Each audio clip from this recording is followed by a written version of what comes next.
Hello! Welcome to Vamps and Vagrants, our online tabletop roleplay of Curse of Strahd, Dungeons and Dragons. I am Paige, your dungeon mom, and I'm joined by a very special guest. It's me, Yedda! It's Yedda! Sarah, thanks so much for joining me out of schedule on a Monday afternoon.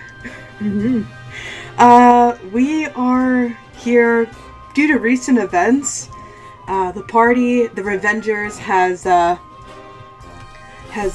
diverted. You know, they've split, two of which with the new ally, Esmeralda, deciding to venture towards Castle Ravenloft to find out what's going on with Yedda. The other half of the party trying to find the rest of the Tarokka cards and potentially a weapon to help defeat Strahd. But I think we had to figure out what was going on with Yedda the last couple days, right? Yeah, I think we have to know what she's been up to for 3 days. Neither one of us know. That was our secret. I didn't know. I know Sarah said she didn't know, but I didn't know either. So now we're going to figure it out. So, roughly for everyone else who's following the story, 3 days ago, during a late night watch, Yedda, out on your own, decided to sit outside of the tent to look over your Tarokka cards, as you probably remember. Mm-hmm. Where you drew the hooded one. Is that right? Yes. Yeah, the hooded one.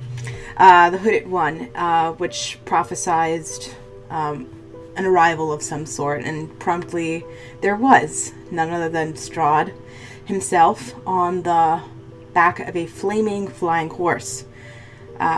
Before or while you were calling out to your party, he charmed you, invited you to the castle, and to kind of come right now. So you hopped on.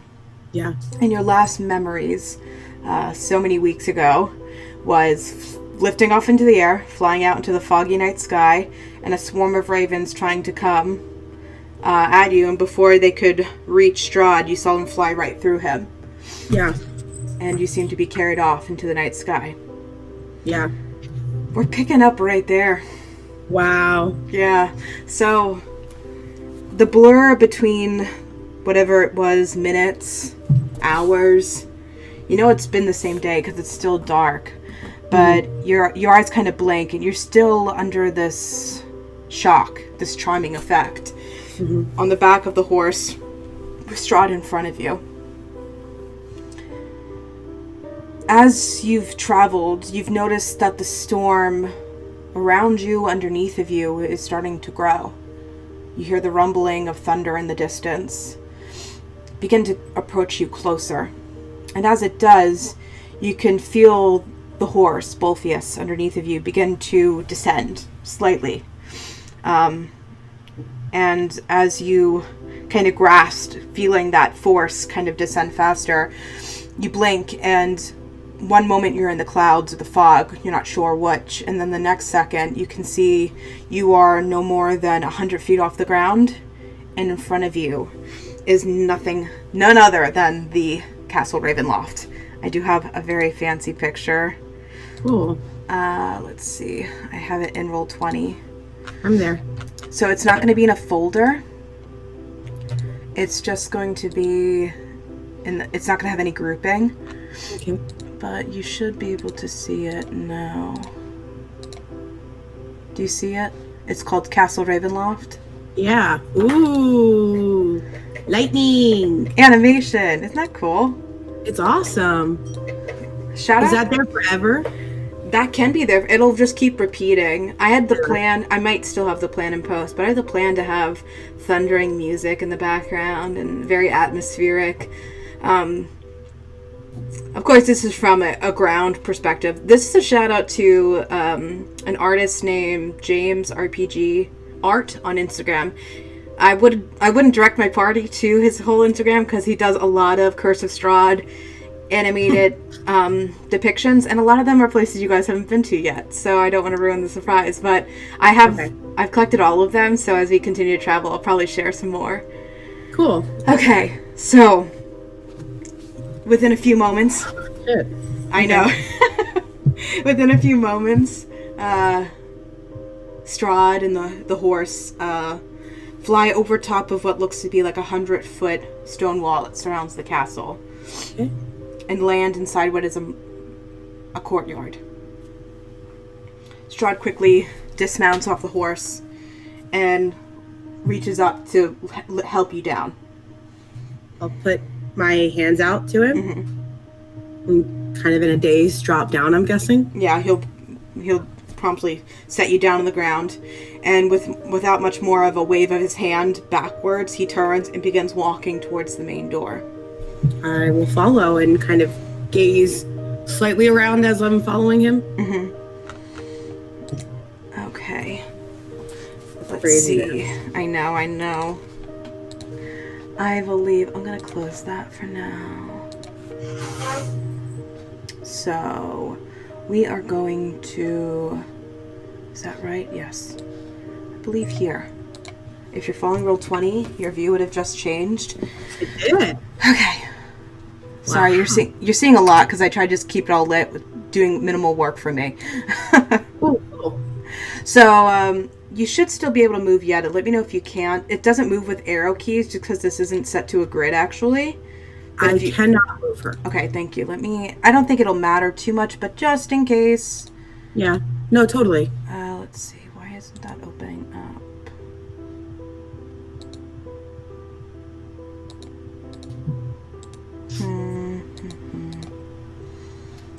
I'll have to play with that. You'll have to give me a second.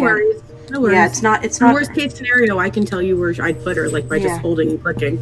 Yeah, so I'm going to read some passages too, just so I'm keeping it all in the tone, you know? Yeah, totally. Okay, so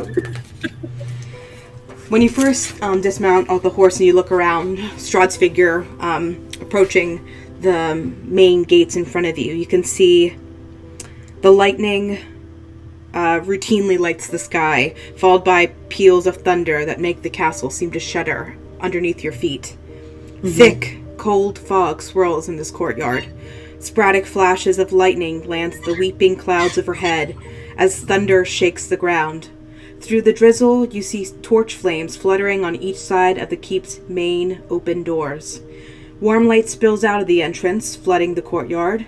High above the entrance is a round window with shards of broken glass lodged in its iron frame. Ooh. As I described, the main doors are open,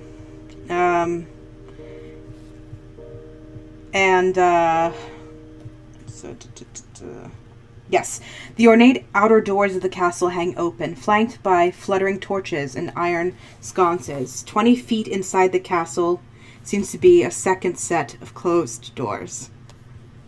So it's almost like an entryway. Yeah. So he brings you in to this room here. Mm-hmm.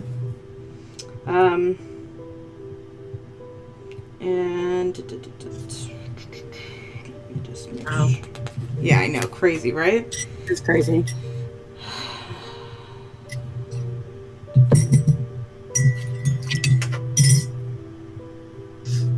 Okay. If you're following him in, you would see before the doors open, before he opens the doors in front of you, inside this little entryway, you can look overhead of you and you'll see it is vaulted, high ceilings, very cathedral-like, Gothic. And overhead, in the vaulted entry foyer, there seem to be 4 statues of dragons glaring down, their eyes flickering in the torchlight. Wow. Yeah. Suddenly, the doors in front of Strahd push open, revealing a grand hall filled with the sound of organ music. Fuck. You can see Strahd strides in rather confidently through what looks to be 4 columns that hold up these high vaulted ceilings again. Within the great entry, there are cobwebs that stretch between these columns that support the vaulted ceiling of a great dusty hall, dimly lit by sputtering torches and iron sconces again. The torches cast odd shadows across the faces of 8 stone gargoyles squatting motionlessly on the rim of the domed ceiling.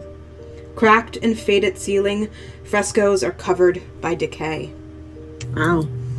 To the east are double doors of bronze, standing closed. So directly across from the hallway. So you enter in, there's Okay. doorways over here that are bronze. Bronze doors.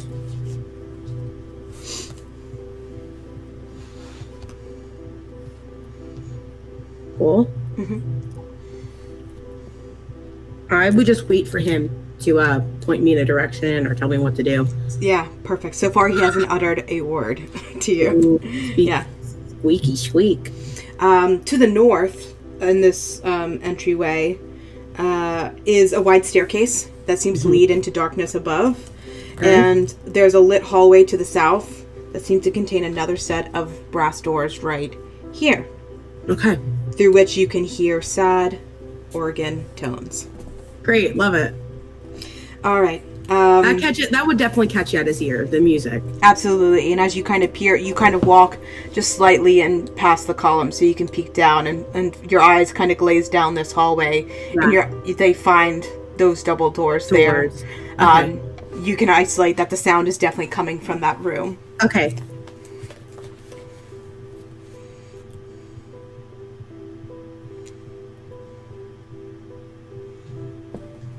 Okay.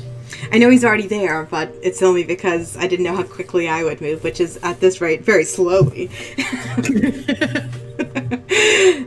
But an elf appears down the staircase, the grand staircase to the north. The elf has an elf, yes, he has brown skin and long black hair. Ooh. He descends from the staircase quiet as a cat.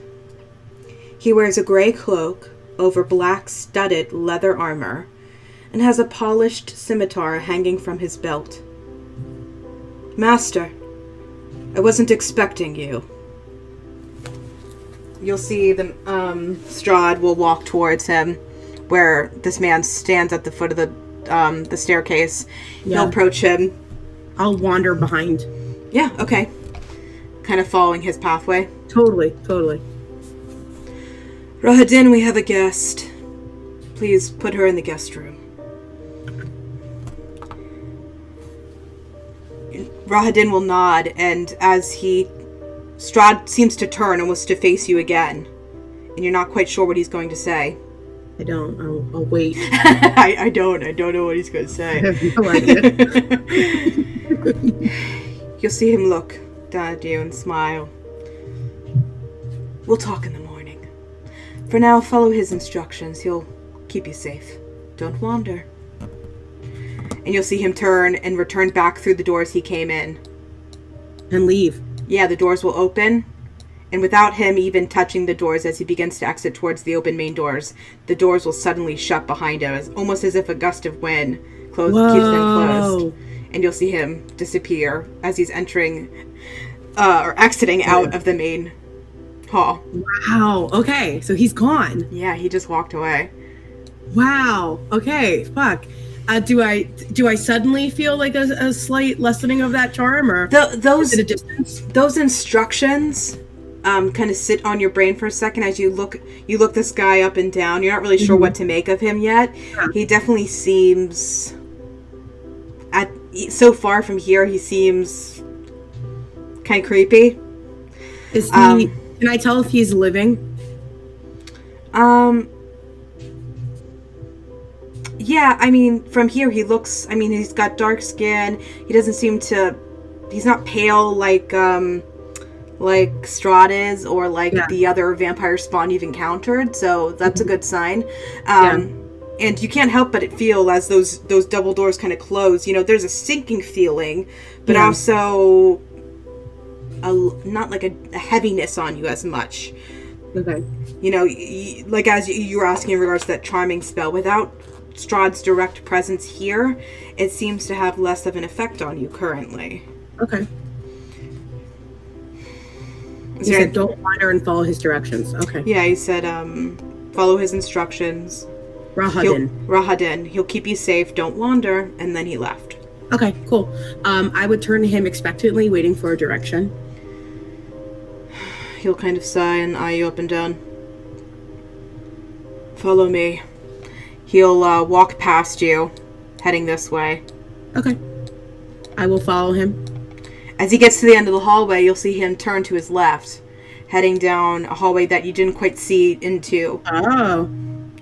Okay.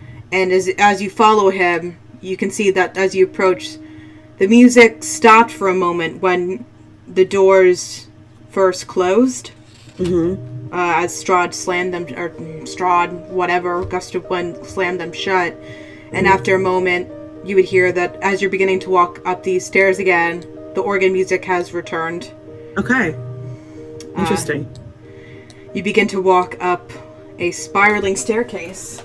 Upwards, not downwards? Upwards, yes. Sorry. I put you guys in, like, what is technically a... I understand. It's like that, more so. I get it. I saw that. You can see, just as he came down from the grand staircase, he carries a hanging kind of lantern.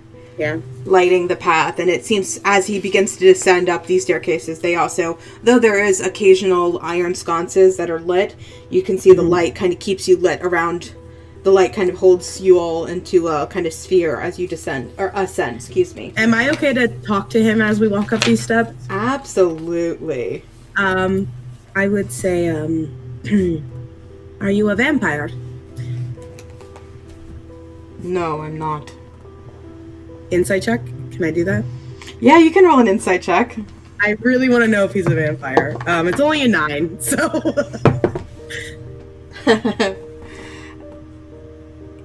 He seems to be telling the truth. Okay. He begins to walk you up a couple steps. At first it may only be like 10, 15 feet up. Okay. You can feel a chill wind rushing down the circling spiral case. It seems to kind of brush at the heat on your shoulders. It's cold. It's chilling to the touch as you descend up. And it seems to push away the heat from the torches around as well. You can see why he keeps a lantern with him, because you feel like at any moment the light around you in the staircase could blow out. Oh, cool. Okay. And it's a covered lantern, right? Correct, yeah. It's the okay. Yeah. So the gust wouldn't take it. Okay, yeah, it's cool. not like a Interesting. What's the one, Charles Dickens kind of like one? It's not one of those that you hold in your knuckle. It's an actual lantern. Yeah. Okay, interesting. All right. I don't know why I'm doing this, but I'm going to do this just because I took the time to reveal that staircase in my prep. You climb probably another 40 feet. Cool. You climb up a total of 50 feet from the first floor, and you can see you hit what is like a landing point, and you'll see him continue to go up. Okay, cool. So this is my way of counting floors. Yeah. Okay. Let's see. 1 second. Let me double check if there's a description of the doorway in there. No, it just seems to be a normal door. Wait, let me double check that actually. Sorry.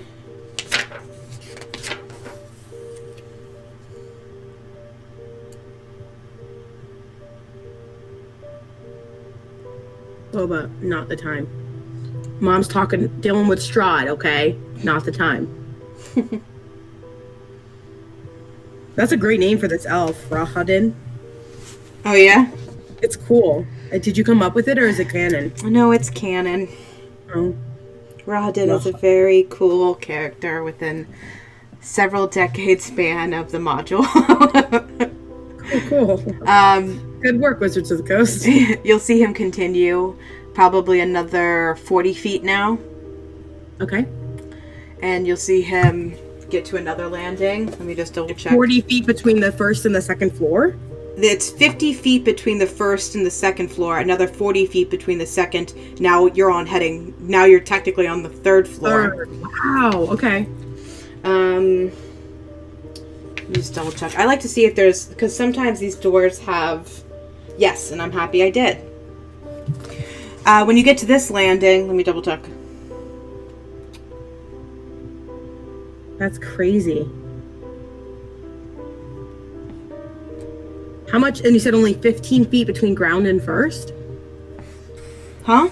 You said only 15 feet between the ground? Sorry. First floor is the ground floor. Yeah. I described the first 10 to 15 feet as you were climbing, as you had this conversation, but that total staircase before you hit the second floor was 50 feet. Okay. But you were heading between now the second and the third floor, and that was about another 40 feet. Okay. So you're calling the ground floor first floor. Yeah, I'm not doing a European description of staircases. Okay, my bad.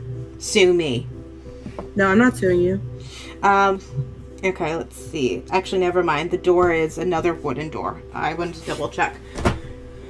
So, yep. And then, Okay. And then finally, another 40 feet. Okay, 40. Okay. And I didn't even put his marker here. It's okay. Just copy and paste them from the old page. No. Yeah. Oh, it's big. He got big. He a big boy now. Suddenly between go to bed. Suddenly between floors. Oh, that's great. Okay. I'm just that annoying kid. They got to take care of for a couple weeks. Yeah. That's so irritating right now that the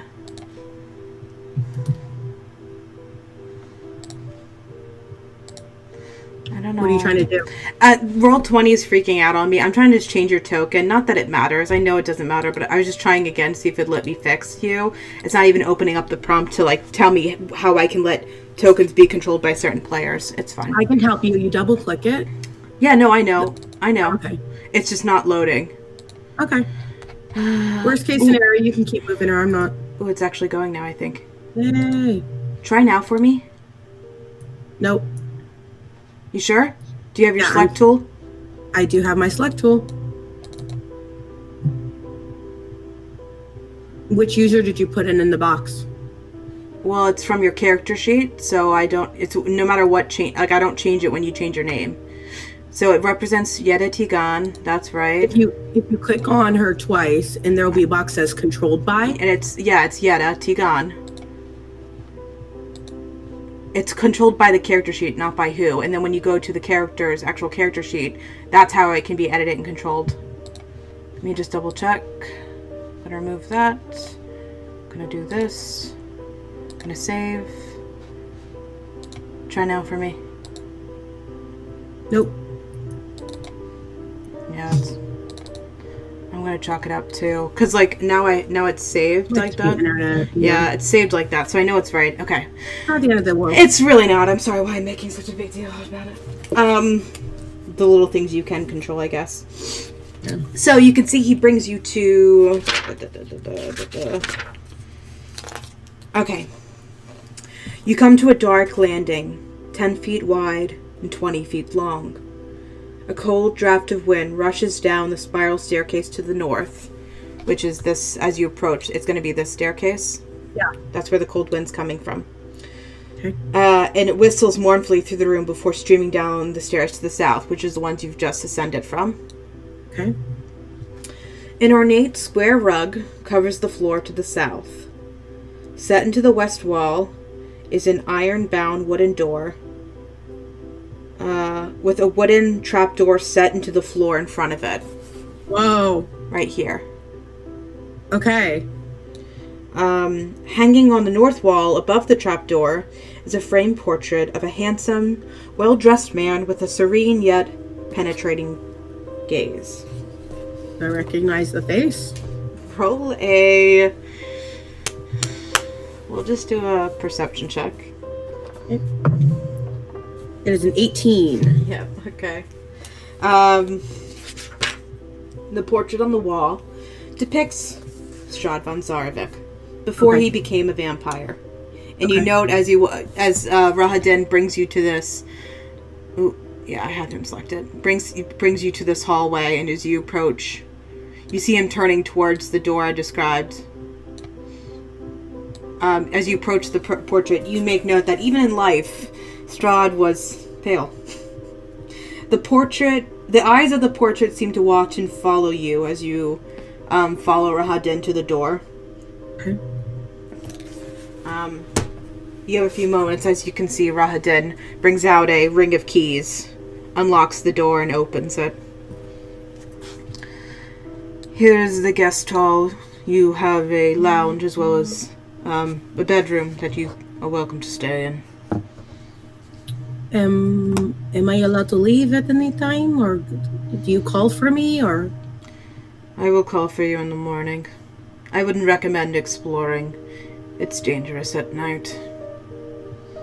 Okay.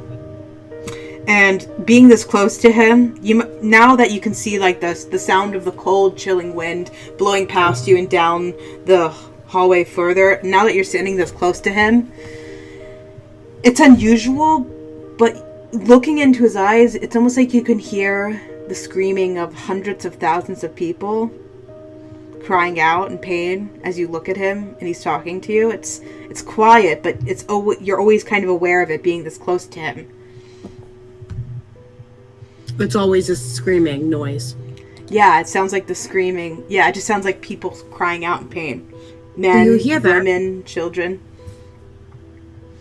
Do you hear that noise? He kind of blinks at you. Must be the lightning. It's more piercing than that. He kind of gestures in rather boredly towards the bedroom inside. Who plays on the organ? I would like to try if I have a chance. I'm not sure. We'll see if we can accommodate that after breakfast. Okay. She'll kind of... Is this... And you said there was a trap door at the front of the door? Not like an actual trap, like, kind of like if you had like a basement, you would pull open the door.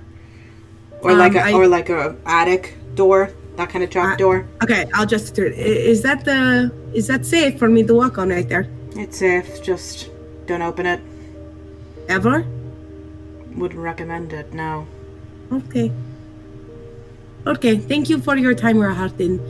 I will see you tomorrow, bright and early. Rise of the sun, yes? Maybe a little after, but yes. Okay. Sleep tight. Okay. I'll walk in. Alright, as you walk in, you'll hear the howling of the wind outside of the door, outside of the windows in front of you, as a very quiet clicking behind you, as it sounds as if Rahadin has relocked the door behind you. Ah! Fuck you, Rahadin! That's the only sound you hear. You do not hear his descent. You know to listen. You hear the key turn, and you can kind of knowingly sense that he's locked the door behind you, but you do not hear his departure. But do I think he's just sitting there? I don't know. Can he fly? Like what? Okay. You're gonna stay up all night just thinking about Rahadin? Maybe. Okay, yeah. I'll go into my room. Okay. I'll look around. I'll read some stuff, because the main room that you can see that kind of takes up half of the circle. Yes, that's the exact word I was going to use, a lounge. As I mentioned, you can hear the howling wind outside, and the thunder shakes the tower you're sitting in. Heavy beams groan under the weight of the ceiling. There are 3 ornate lanterns hanging by chains from these beams, each casting a dim glow. The curved west wall is fitted with 3 windows of leaded glass and steel lattice work. There's a bookcase that sits on the east wall between 2 doors. Plush, overstuffed chairs and couches are placed about the room.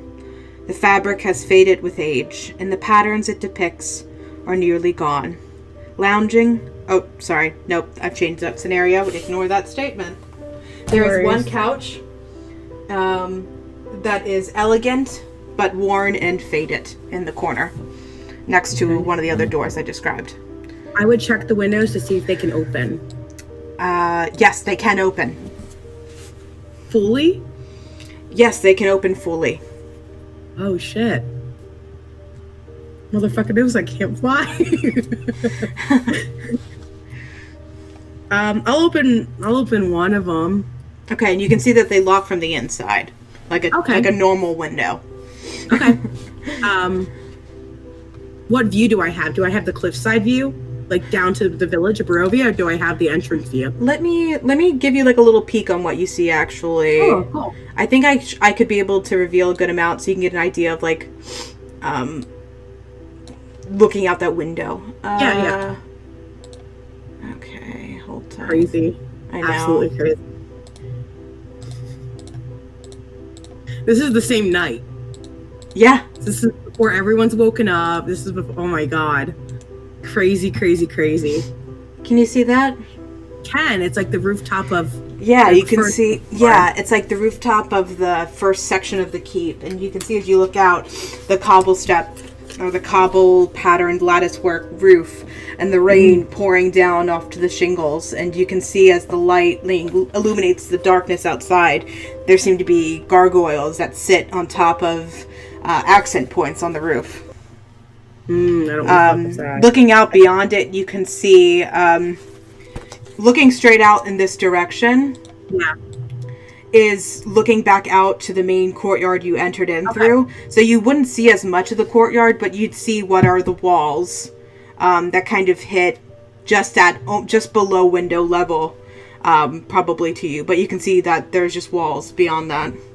Okay. Interesting. Mm-hmm.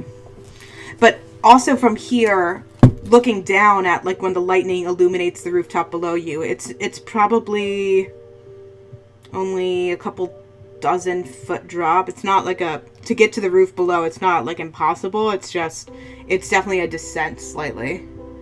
Okay. Depending on how you land, if you're able to make it to like the point of the roof and kind of tumble down, it'd be less than like hitting and just dropping straight down and falling into like what is like a nook of the tower. Okay. Fucking A, man. Do I see any like life, anything moving outside the castle? Like workers or birds or... That's a good point. Make a perception check with disadvantage. Okay. The lower one is 8. Perception is +3, so it's 11. 11. Outside, when the light... It's hard to see when it's pitch black. Yeah. Occasionally when it lights up, you think you see movement, and then you see it's another gargoyle on the roof. It's hard at this vantage to see living creatures unless they were directly on the roof, as scary as that sounds. And thankfully, you determine that you don't see anything moving on the roof. Okay, well that won't work.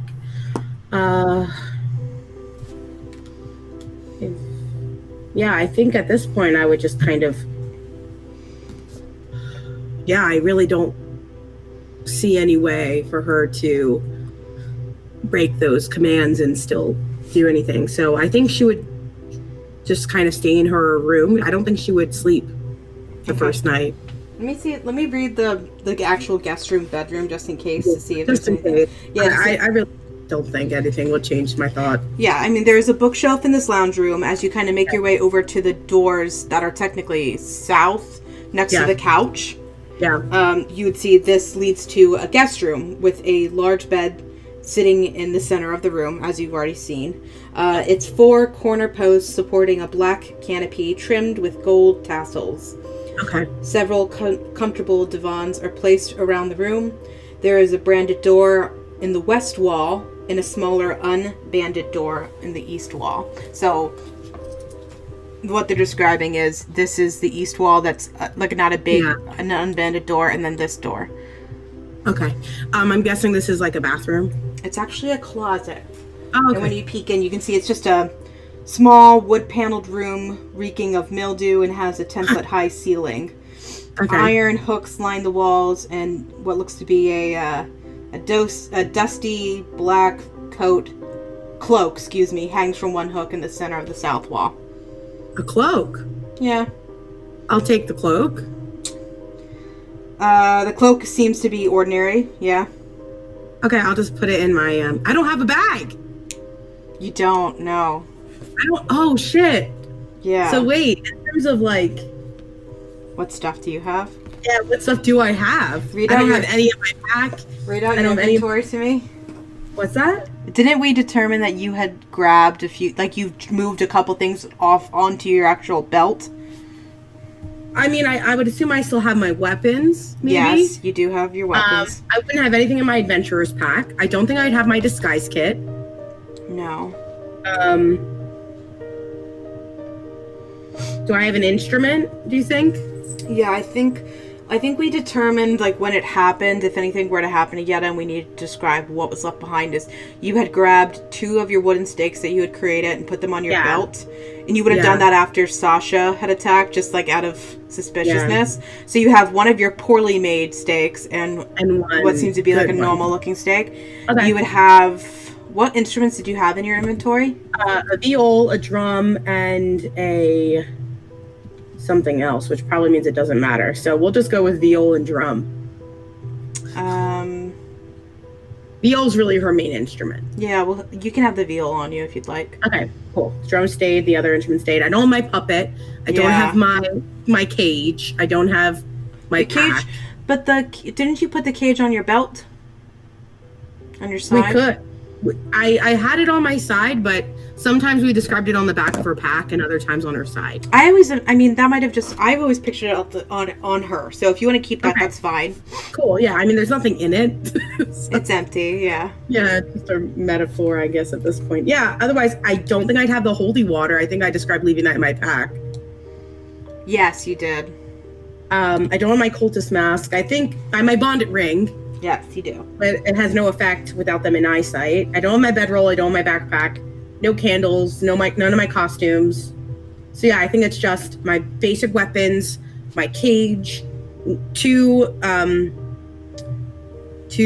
pointy stabby things. Stakes. Yeah, stakes. Yeah, I think that's it. Okay, yeah, that sounds right to me. Okay, I just don't want to be cheaty again. Fuck. So can I just put this cloak around my back like it's mine? Like just kind of tied around my neck? Because I lost my cloak forever ago. Mm-hmm. Sure. Okay. I got a cloak. Okay. I would attune to it if it has any magical. It's an ordinary cloak. Okay, cool. Typical. Sarah thinks she gets a cool cloak. It's an ordinary cloak. Second time. Part 2, yeah. Part time. Anyway, and then I would scan the bookshelf. Okay. Oh, the bookshelf in the lounge, you mean? Yeah, the lounge bookshelf. Yeah, roll an investigation check for me. Ooh, it's good. It's 19. Oh, okay. Unfortunately, shit. It's good. I mean, because it will have something to play with, I guess, as people. But the bookcase seems to have no books of true value. But skimming through some of the titles and peeking in and reading some of them, you spot a couple that seem to interest you, occupy you more as you're struggling to get drowsy. Some in titles like Embalming the Lost Art or Life Among the Undead. I like Life Among the Undead. I think that's cool. With the colon, Learning to Cope. Castle Building 101. And the goats of the Balanok Mountains. I would start with Learning to Live with the Dead. Or Living with the Dead. Life among the Undead, Learning to Cope. I would start with that one. It's a self-help book, you said? Yeah, it's like self-help, like the 13 stages of grief and Yedda would have a hard time, I'm guessing, with probably the second or third one, because that's the one she's in. And I would stay up. I wouldn't go to sleep as long as I could manage. And I would sit in, I think in the bedroom you described, like, sofas and stuff. Yeah, there's a couple, like, I think they're pronounced divans. If someone else was here, they would correct me. But they would correct us. They're like will sit in one of those. Okay. I would not sit in that bed. That's too foreboding. Oh, okay, let me move you then. You're fine. It's fine. It's all about being accurate. But yeah, I think I'd sit up there, start with one book. I think I would have brought 2. I would have brought the Goats of the Mountains and that one. And if I'd finished one, I'd start the other. Okay. So you have Living Among the Undead, Learn to Cope, the Goats of Balanok Mountains. Yeah, those are the 2 I'd start with. Okay. I would say you're able to get through the Learning to Cope one pretty well. Yeah.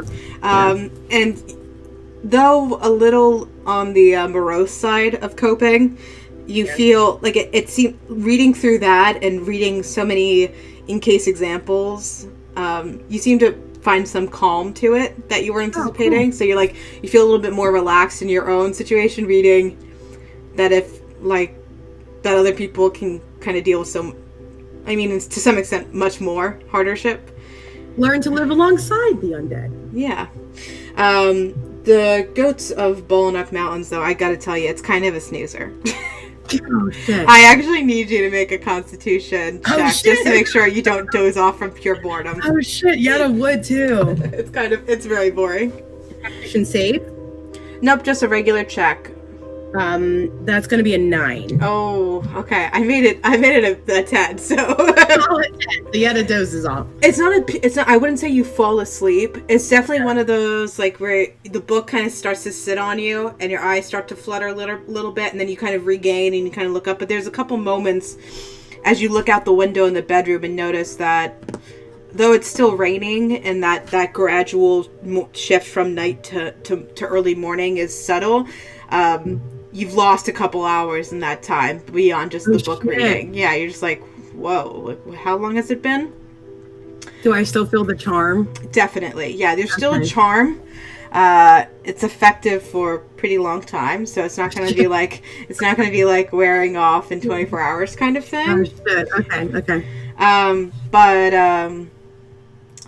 what kind of alerts you, like, from waking, like, it's not just, like, the subtlety of, like, looking at the book, reading it, dozing off again, and then finally going, like, okay, enough's enough, I need to, like, stay awake. There's something that catches your attention as you're sitting in the bedroom, on the west doorway, the doorway to the lounge, and it seems like a small flickering of light underneath the door catches your attention. Hell no. I'm going to put my book down very carefully on the sofa thing. Quietly, you mean? Quietly, yeah. Very softly, like, and then crawl and try to look under the door. Okay, make a stealth check for me. Oh, shit. 20. Nat 14 plus 6. Great, okay. As you peek under, you can see what the fluttering is truly a great word to describe it, because as you peek under, you can see directly on the other side of the door seems to be some fabric that seems to have been there that wasn't there before, and it's actually fluttering by the door, and either some wind or something is catching it, and it's catching it kind of on the door. And as you peek under, you can see some of the fabric even tucks itself into the door from the wind, and it seems to be like a fine lace and satin. Shit. And then you can see a breeze kind of blows it out, but it looks to be like some sort of fine fabric is hanging on the other side of the door. Fuck. I don't want to do anything fucked up. I'll peek the door open and just go, hello? From the ground? You're trying to reach up and guard the door? No, I kind of get on my knees and just like, hello? When you open the door, the fabric that you saw underneath the door continues as you peek over, and you can see a sleeve of some sort, fine lace sleeve, sitting, and it seems to hang on the side of the door. There's no harm inside of it. The fabric's laying flat. It seems to be some sort of fine garment hanging, and as you your eyes kind of look up, you can see it's a fine dress, long evening dress. It seems to be hanging on on one of the sconces to the right of the door. Is there anyone in the room? Roll a perception check. Oh my god, this is like Beauty and the Beast shit. It's an @1. You can't tell. Wait, right now I don't know if it's the Vistani in you, but you look at this close as you peek around the door and you look at it, you can see this is the nicest garment you've ever seen in your life. So it's kind of got you distracted. Ed has never seen this nice of a clothing piece of garment. She'll pick it up off the sconce. Yeah. Thank you! And she'll go back into the room, close the door, and hang it up on one of the posts of the bed. The canopy post, the corner post. Yeah, kind of look it over. It is a beautiful semi-satin with some lace embellishment, faded, but like golden yellow dress. Ooh. You can see there's built-in layers to the dress. It is like decadence upon decadence, with big sleeves that come right to about your elbow, with fine pointed embellishments right there. Like, it's absolutely gorgeous. And even looking at it hanging, you can see it is sparing in the middle section of the dress. It's a red dress all over again. It's yellow, and the bottom seems to want to billow. It's much bigger than the sleek, definitely. Okay, so Yedda won't even go in the closet. She'll put this shit on right here. Okay. Yeah. And she don't care about windows. She doesn't draw the blinds. Nah, girl. It's honestly, it's so beautiful and so decadent. You get in and you start to try to do the corseting yourself, but it's kind of you're not going to be able to do it yourself. Actually, it looks it's beautiful, absolutely beautiful, and you get most of it up, but you can feel like right behind you, like you can't quite tie off the back of it the way you need it for it to fit the way you want. But you're not like indecent, but it's definitely like. Can I still carry my weapons with it while I'm wearing it, or no? That's a good question. Where would you put them? I know I can't probably hold my rapier. If I could hold my 2 daggers on my right hip and the 2 stakes on the left, I would be happy. You're gonna try to put the belt on over top of the dress? Underneath of the skirt. Yeah, I didn't say that. I wasn't sure. Yeah, it would be. I would obviously have to dig for them to get them out, but I still want them on my person if possible. Yeah, I'd say if you're just belting it underneath of you, the rapier is hard because it's not going to sit flat against your chest because of the actual part you grip. Yeah. So that would be harder, I think. But I'll keep the rapier behind, sadly. Yeah, okay, so you're going to leave your rapier in your bedroom. Yeah. And you have your, 2 daggers? Couple daggers on my right hip, 2 stakes on my left. Okay, yeah, I think that's very doable. Cool, great. What about your cloak? The cloak I'll leave behind. Okay. With my rapier and my other shit, I'm gonna carry my fucking instrument. Fuck that. I got my instrument around my back once I got this thing up. I'll open the door and be like, can someone help me into this? Yeah, as you open the door now with the distraction on you and not around you, you actually see right on the other side of the door in the couch in front of you seems to be a handsome man kind of lounged, legs up on the couch. Hell yeah. What is he? He's a human? He is human, yeah. Very young, in his probably early 20s. Is he vampire? He has let me double check if there's a picture for him. If not, you can describe him. You can paint a picture, DM. Thanks. Handsome man lounging in my bedroom. Okay, yeah, I have it. So he has long blonde hair. Is that right? Yeah, he has long blonde hair. It's long and straight and kind of sits even below his shoulders. So it's very long. Super long boy. Yeah, definitely. Oh yeah. And then let me see. What was on my book? And you can see he sits kind of rather bored on the couch with his legs kicked over, and you can see he's holding one of the books from the bookshelf as well. He seems to be Which book is he reading? Roll a perception check. Damn it. Oh shit, I missed the train. Perception plus 3, 16. Okay, I'm gonna randomize this book. Sorry. It's okay. He is reading 16, you said? Yeah. It seems to be a book about, the title of the book reads On Feasting. Oh, that's dark. And looking over him, it doesn't look like he's acknowledged you yet, quite recognized, even though you've opened the door and called out, but you can see just looking at him, just half his face from over the book he kind of looks at, flick a page. Even from here, you can see that he is definitely a vampire. Oh, shit. Vampire dressmaker. God damn it. I thought I could have viewed the beast moment. Find one friend. Did you bring this dress? Let's see, he kind of flicks. Yes, I did. Then you must know how to get it on, yes? Come here. closes the book and puts it down. Okay, I'll turn around and just keep my hands around my neck. You see him start to pull on the loose strings of the corset and start to finish tying it. He kind of tugs at it and tries to get it tight. Yeah. Don't worry, I don't bite. You see him. Ever or just now? Just right now with me? Right now is fair, I guess. Okay. I have not heard your name yet. My name is Yedda Ţigan. I am a guest, and I don't know you. I know, Yedda. Asher. Asher. Shit. Blondie. Did you sleep well? I did not sleep. I was reading. I am a big fan of books, and I read instead. I think I missed a few hours of the night, but I mostly stayed up.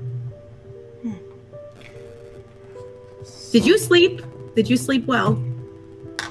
Don't often sleep, but no, I didn't. Did you read last night as well, then? Not all night. I occupy my night with other activities usually. Oh, okay. So, what are the plans for today? I've come to fetch you for breakfast. Oh, is it, It's is it not human? you, no. Okay. Okay. Can I bring a book or something? And would you like me to play some music at breakfast? Am I the entertainment, so to speak? You're welcome to bring what you like. Rodden's made it very clear that you are Strahd's guest and that you are safe. So, whatever you'd like. What a privilege. I will bring my Yes. viol. If you would like a song, I know most. And I'll grab my viol really quickly from the bedroom and kind of follow behind him if he's going to walk me there. All right, follow me. You see, he kind of... You're not sure with how he talks to you, if he's bored or humorless. No, everybody would say humorless, because you can see he has a wit to him in his response. But you can see, as opposed to Rodden, who's more stoic, you can see this guy's far more aloof, I guess. Okay. It's like more the attitude. I'm not very good at distinguishing it right now, jumping between the hats, but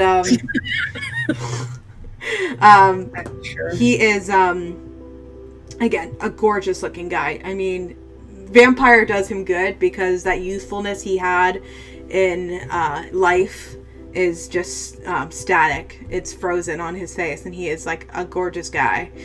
You can see he's wearing fine clothes as well, very formal compared to probably what you're used to.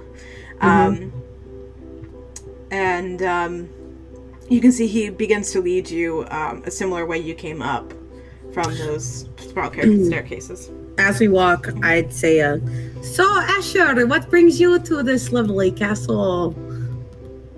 Well, I'm a vampire, so... Yeah, but were you a vampire when you came here, like me, or like, did you change? Like, what happened? Well, we could talk more, but I've been like this for a very long time, actually, so kind of lose track of all the details. That sounds fair. I've lived in this lifestyle of decadence for a very long time, but it can get boring. Do you leave the castle that much? No, unlike guests, I'm much more of a fixture here. Not as come and go as other of Strahd's attention, should I say. I can't hear you. At all? I'm a fixture here, and then silence. Oh, okay, I must have caught out. I'm far more of a fixture here, unlike Strahd's other focuses, attentions. Ah, so you know him well then. A little chuckle and a smile will appear on his face. You could say that. Okay, well, I look forward to talking with you more. You seem like an interesting fellow. Well, can I ask you a question? Sure. How well do you know Strahd? I'm master. Our master. Yes. I know he is a vampire. I know Are you doing like a sexy jester voice? A vampire. I know he is looking for his true love. And I know he is he's a tough guy. Yeah. He's a tough guy, you know. That's what I know. I'm new here, so I'll learn more, I'm sure. Oh, I'm sure. He's a flying horse. I know that. Yes. What else? Yeah, I think that's it. Oh, okay. Well, hopefully. So let me know if I'm fucking it up or something. Oh, you know? I'll definitely give you the signal if you're fucking it up immensely. What's the signal? Is it the wink? An audible sigh, perhaps. You do that a lot, it seems, so I'm confused. Perhaps it would blend in. We want to be subtle, right? Cool. We want to be cool, yes. Yes. I will sigh if you're fucking it up too. Noted, thank you. You're welcome. This is a good start to a day. I did not expect it to go so well. What were you expecting? I thought maybe I would be dead by now. So, And why is that? because I pulled the hooded one. It just had a foreboding presence to it. So I did not think I would get a free meal and a nice dress, is all. And, yeah. You have to give it to him. He is hospitable when he wants to be. Yeah, I don't quite get why he wants to be hospitable to me, but I will take it graciously. He kind of eyes you up and down. You're not sure to what emotional intent behind it, but I wonder for what purpose you have here then. Yeah, I don't get it either. I was like kind of not his type, it seemed. I've met a couple of his types. Have you? Yeah, I think I've met 2 of them now. I'm sorry, what? I think I met 2 of his types, like his girls. Oh, okay. You've met 2 of his girls. What are they like? One was a vampire. His type. It seemed it. Okay. They had some history, it seemed like.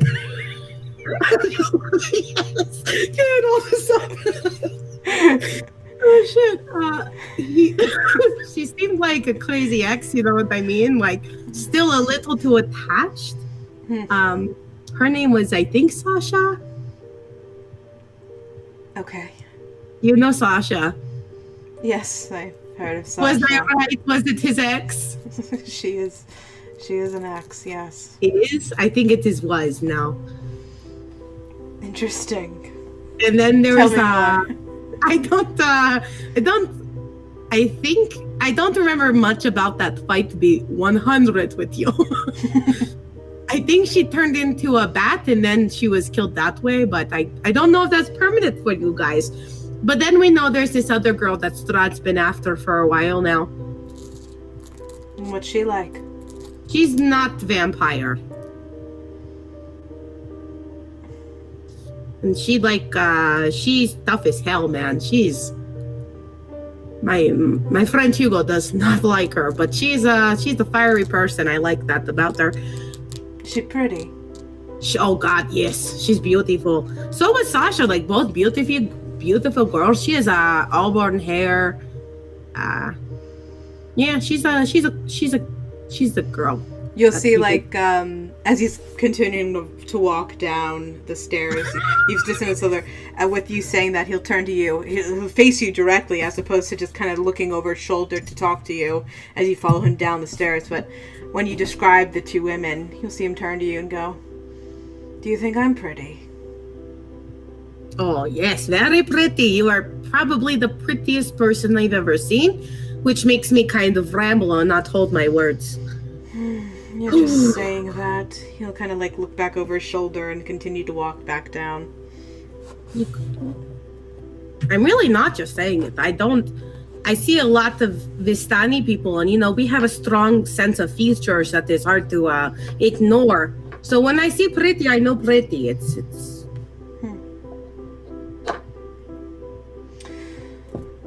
Well, maybe I should warn you, it's not just the two of us at breakfast this morning. Oh, are there more vampires? Let me count. Yes, there are, but I don't know if they're coming to breakfast. Well, you'll meet... You've already met Rahadin, to my understanding. Yeah, is he a vampire? No, he's not. Okay. He's living, and he likes to rub it in everybody's face, but... So I shouldn't do that at breakfast? What? Rub in the fact that I am living. Yeah, it's not great to do. Oh, okay, thank you. A lot of us don't have a lot of say in this situation. Oh. So. Oh, that's sad. Yes, it is. But, yes, there will be, I believe, at least another guest joining us, so. Human? You kind of see a smile kind of quirk on his lips as he heads back downstairs. Oh, I hope it is Benvom. He would be thrilled. I hope he is wearing a nice suit. Maybe they've shaved him. That would be interesting if he was shaved. Oh, wow. Benvom, who's that? He's a friend, and more than a friend. He is like a part. We are together. That's sweet.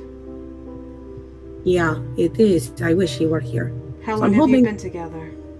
I guess like 2 months, maybe a month. I don't. Yeah. Is that true calculations? I mean, how long have they been in Barovia? Like a month, maybe a month and a half. No, it's a little less. Yeah, it's a little bit less. It's probably maybe 2 weeks. That's all it's been. 2 weeks. Probably two and a half weeks. I guess like less than a month, like maybe like 3 weeks.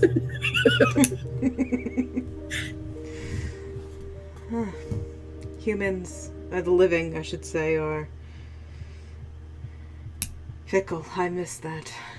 Yeah, I will say I know it is fickle to be with him, but it's like I've had such a bad luck in that part of my life, so I'm going to hold it closely. So you don't have luck with love?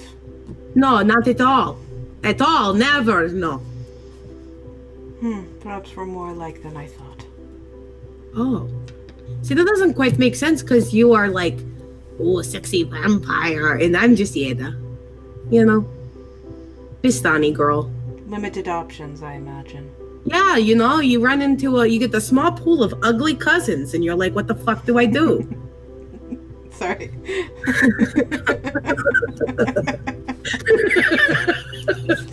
What do you do? Fuck your cousin? Oh, shit. Alright, so... You know the feeling, like everyone you meet here is kind of your blood. So it's like, what the fuck? I understand completely. Okay, so I will keep a tight lip on this breakfast, yes? Just be on your best behavior. I'm always. See, yeah, right. Let's see. Oh shit, this is fun. We should do this every Monday. Hell no. 1 second. I gotta set some stuff up. You're fine. Take your time. We're cutting. Oh my god. I guess we could. Yeah, it's okay. Oh shit. Asher is great. Holy moly. Such a fun character. Yeah, he's really fun. I thought he would be like helpful. He's a little shit. I was expecting like a really sweet person. He's kind of like, oh. The whole time. Oh, is that his icon? He's super pretty. Yeah, that's the one they gave him. I want to find like a better one, but like I also don't care. No, I get it. Oh, he's got striking features, long blonde hair. It's just Yedda. I love that she's like gabbing every time. Yeah. Oh shit. Gosh. Well, I didn't give away too much. No, I don't think so. But it's Okay. she would nervous ramble. Okay, I think I'm ready. Okay, I'm good. We cut back. You're the worst. We're doing this to keep it short just because there's a lot of things I gotta prep when we're in the castle. Thanks, Sarah. You're welcome. Alright, so we are getting to... Sorry, I'm trying to give you some, love... Oh, no. I've really... Sorry, I'm trying to reveal something, and I'm doing the... Yeah, you can click in. Oh, pretty girl! You got that. Okay, so you'll see Asher brings you back to the main... The doors right across from the spiral staircase where you heard organ music coming from last night.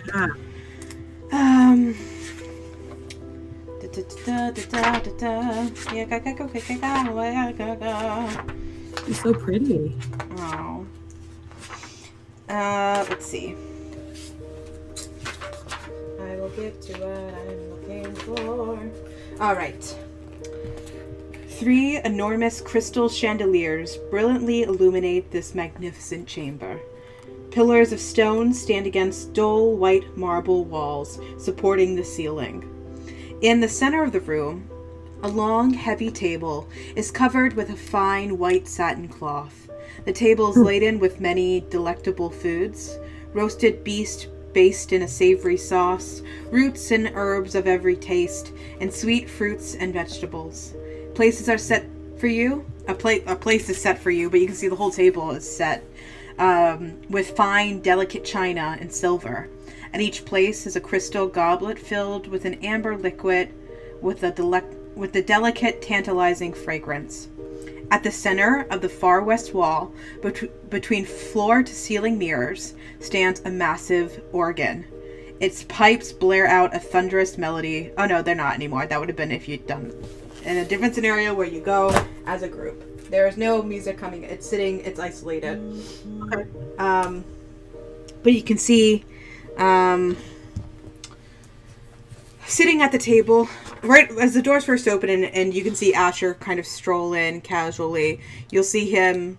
Oh, sorry, I'm doing the reveal. You'll see him move to the northern side of the table and kind of sit what looks to be one of the first seats at the table. Okay. Opposite of him is a young woman. You can see...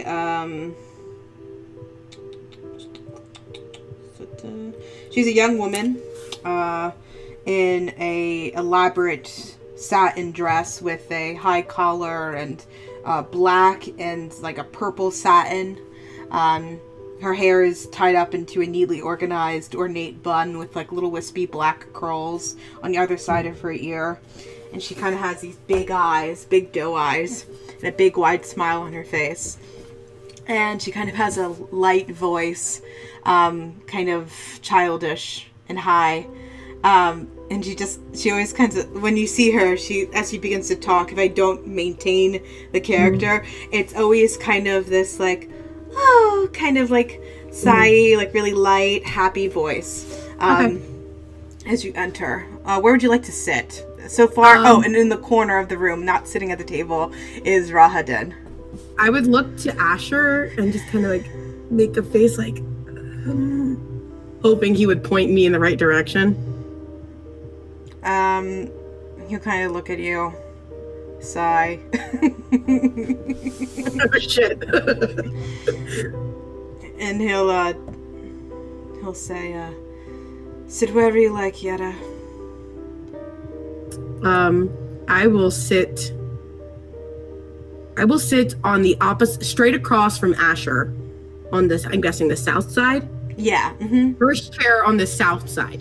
And so there's about 2 chairs between you and this woman. Yes, yeah. This I young want some, woman. yeah. Okay. And she'll look at you. I guessed. Hi, what's your name? Hello, I am Yedda. I am a guest here. I do not know how long I will be staying. And your name? It's so nice to meet you. We don't have guests here very often. Oh, my name's Gertruda. Nice to meet you. Gertruda. Okay. Nice to meet you, Gertruda. You must be starving. I think so, yes. And you'll see she'll start to sit up and she'll go, please let me make you a plate. They make the most delicious food here. Thank you so much. You are very welcoming. I appreciate that. She's very, very welcoming. Asher kind of joins you. Yes, I would love that. Thank you so much. And you'll see her grab your plate and begin to lean over, eagerly walking, kind of like skittering across the floor, the marble floor, collecting as much as he can. You can see she is like loading up the plate. You can see she's so excited, and she's like loading in like way too much for a normal serving. It's starting to pile. As she places it down to you, some of it stumbles. She's like, oh, I'm sorry. And she's like trying to pick it up, and she's like putting her hands on it too. And you see her like sit. She'll sit back down at her seat, and you'll see her like kind of readjust, and she'll grab a knife and she'll daintily start to cut a piece of the meat from her plate, and she'll be like, so, Yedda, you said your name was? Yes, it is Yedda. Yedda Ţigan. Do you like it here so far? It is beautiful. Isn't it? Yeah, it is. It is gorgeous. Did you have any say in the decorations? No, I don't, but isn't it? It's just so magical. I feel like I'm in a fairy tale being here. Yes, that is quite the feeling. I'm gonna nervously take a bite of my food. It's delicious. Oh, is it good? Yeah. Oh, it's absolutely delicious. Wow. Yeah, it's. You have. I'm sorry. As you kind of like take a moment, like to kind of break the direct eye contact Gertrude is giving you, you look down, and as you kind of look across the table at Asher, you can see he is legs up on the chair next to him, plate empty, just rolling his eyes at Gertrude. I'm gonna sigh. You'll see him kind of kick his feet off of the chair next to him and sit up a little bit. It did. Did you have any say in the meal today? No, they kind of just make the same thing for me every day, but it's so nice to share it with somebody, you know? Yes, I agree completely. It is an awkward morning to eat by yourself. Can I ask you where they have you staying? I hope it's hospitable. It's gorgeous. It's on the third floor. It has views of the front courtyard. It's gorgeous. I read some books last night, and there is a closet. That sounds just so exciting. Yeah, the closet was like the size of my tiny hut. Your tiny hut? Yeah, where I live, like most of the time. Oh, you poor thing. Actually, the tiny hut was bigger than my old tiny hut at the Pistani camp, so I felt really like, wow, like big kid on campus, you know? She looks over at Asher. Asher, do you hear that? She's come from nothing. Well, we're so happy to have you here. Yedda, you are so welcome. Stay as long as you'd like. I don't know if it's up to me. Oh, okay. For business, I guess. It would seem. I don't know quite the end date to this stay. We will wait for the master. Oh, okay. So if you have any good input, you let him know that I should stay as long as possible, that I should not, I don't know, meet an unknown demise. Oh, well, I'll certainly tell him. That's not a problem. Oh, good. I have some allies here. My mouth's dried up. I don't know if I could eat this right now. This is a lot of food. Well, please have something to drink. They make the best drinks here, too. You have water. Rahadin, do we have water? And you'll see Rahadin nods, and he'll bring over, on the other end of the table, he'll bring a pitcher of ice water. Okay. I'll pour a glass. He'll grab another crystal glass from an empty place setting and bring it over to you, filled, and you can look and you can see the glass was a little dusty, so the water's just not gross, but there's just a little dust in the ice water. In my head, I'm thinking, you son of a bitch. I'll just sip it. He does the best version of a smile, and as he kind of turns and returns to his place, you can hear, again, the faint screaming of women, men, and children. Does anybody hear that noise? Asher kind of looks at you. Okay, you see a smile on his face. No, I can't say that I have. It has a particular ring to it. And you'll see Gertrude look at you and she'll say, you know what? I hear it too every now and then. It feels like it is a very... Do you recognize the sound, Gertrude? Sounds like the scream of men, women, and children to me. I would say that's exactly what it is. Yeah. I wonder who is... Barovia is a really sad place, and sometimes I just imagine it's coming from down there and it's working its way up. Yeah, it just seems very pointedly like it's coming from this room, though, so that's odd. And you'll see Asher kind of sigh. Okay. Rahadin, do you have something for me to drink as well? And Rahadin will nod, and you'll see him grab another one of the pitchers at the end of the table. It looks to be a nice red wine. He'll pour it for Asher. Same noise again, right? Oh, absolutely, yeah. Okay. Yeah. And you can see Asher, he grabs the goblet. He kind of looks at you and smiles and kind of swirls his wine and sips it. And kind of smiles at you again, like, knowingly. Okay, yeah. Yeah, Rahadin, how long have you been a faithful servant of our master?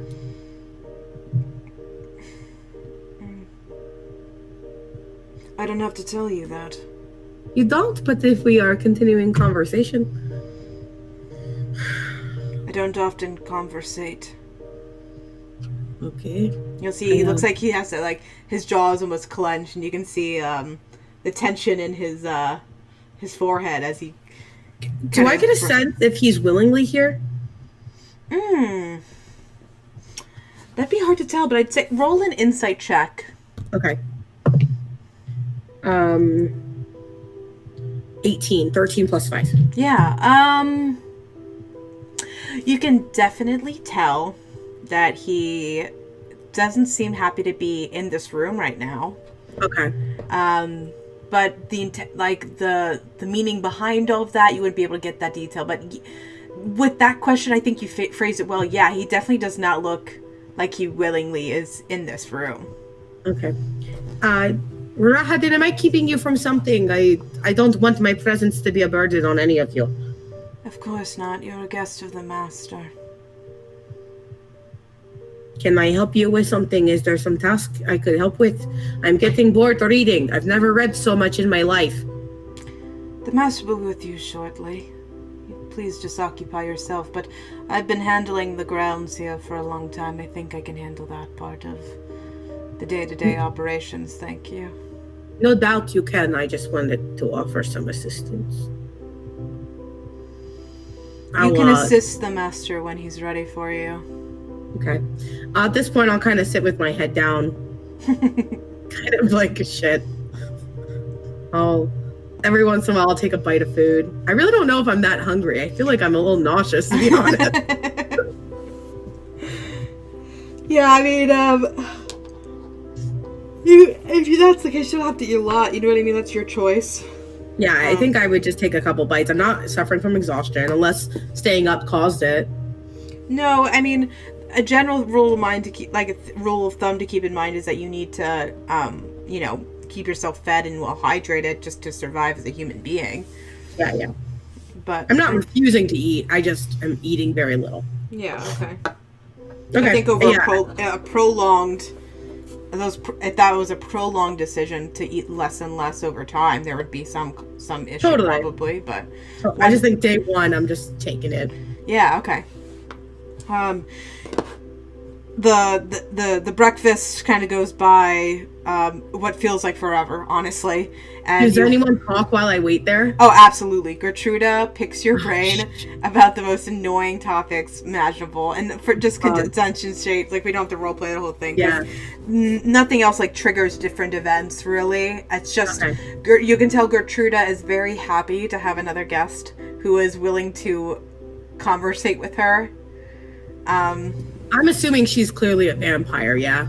Roll a perception check. It's an @1. You can't tell, but yeah. She looks human. Looks human. Yeah, definitely. Okay.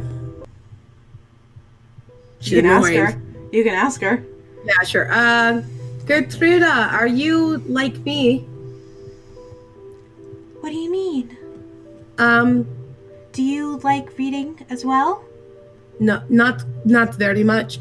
I meant. Do you like fairy tales? How about this? Are you like Asher, or more like me? I think I'm more like you.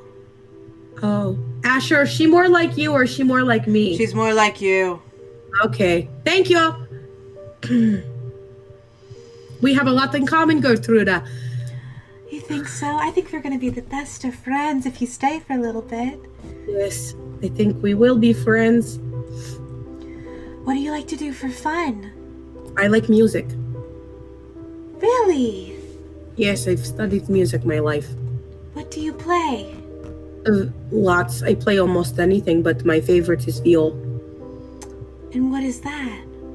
It's like, I don't know, have you heard of a violin? Yes. Have you heard of a lute? Yes. It's between those two. Oh, wow. Do you have it with you? Yes, I pull it out from behind me. Oh, play something for us, please. No, do you want a... Do you want a jolly tune or do you want a sad one? Definitely something happy, like a fairy tale. Fairy tale. Okay, I have the perfect song. Are you... Yeah, I'm gonna... okay.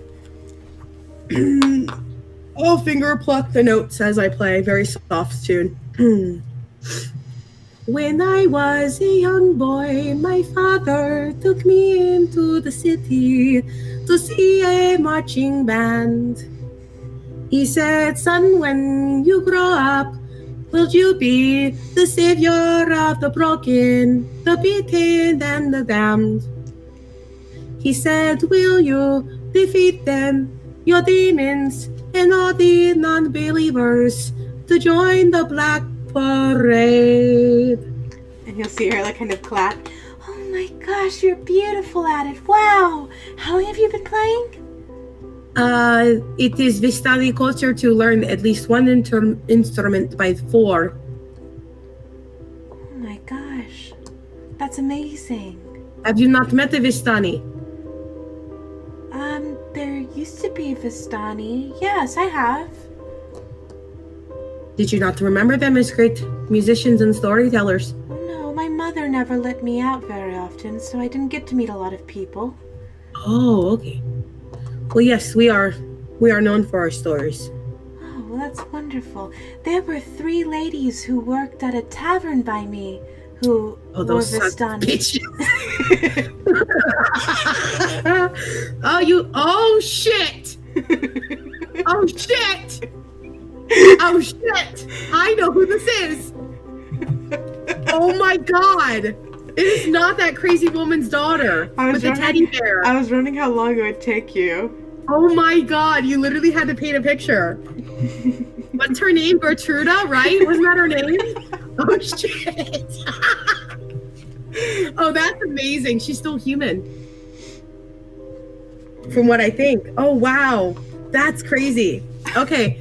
Yedda would be like, oh shit, right. Oh fuck. You're like, those motherfucker. Oh shit. Oh no. Oh god. Yeah. Oh fuck. Okay. Do you remember much when back then? Do you remember about that place? Ooh. Okay. me? Yes. Yes, you, Gertruda. Do you miss it? No, not at all. Shit. Okay. Cool. Well, yeah, those Vistani are not quite the same as the Vistani I grew up with. They are businesswomen. Yes. Uh-huh. Did you go to their tavern? No, my mother would never let me go out like that. That is a good mother. That is not a good place for young girls, let me say. Okay. So if you ever find your way back there, do not visit. Oh, okay. Yes, better stay here. Better stay here, yes. Yes. Oh, shit. Asher, how long has she been here? Too long.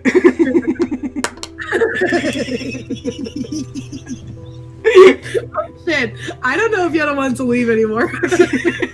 Why? I'm like, Asher is too much fun. Oh, shit. Okay. Shit. At this point, she would be in freak out mode. You see, Asher, speaking of which, I really must be going, lots to do, so, thank you for the captivating conversation. Asher, I would love it if you're ever bored to just hang out with me, because I am quickly feeling the feeling you have. Well, maybe later, Yedda, but... Okay. I've been rejected, you don't need to... You'll see him stand up and walk around you next to Gertrude, and he goes, well, my dear, let us go back. Let me escort you back to your rooms. What room is that? She's like, well, it's really big, and it's a couple floors up, and Asher often keeps me company, and yeah, maybe you could join us. Yeah, maybe. Asher, is that the plan? I don't know, you'd have to talk to the master. Okay, well, good luck. Enjoy the riveting conversation. You'll see him stand up and begin to escort Gertruda, and before they leave, you'll hear Rahadin call out to them. Asher, it's alright, I'll take care of the missus. Gertruda, it's actually... The master wants to speak to you in a short while, if you'd stay here for a moment. I will take you to his chambers. And she'll go, really? Okay, yeah, awesome, okay. Thank you so much, Mr. Asher. Have a wonderful day, and I will talk to you this afternoon.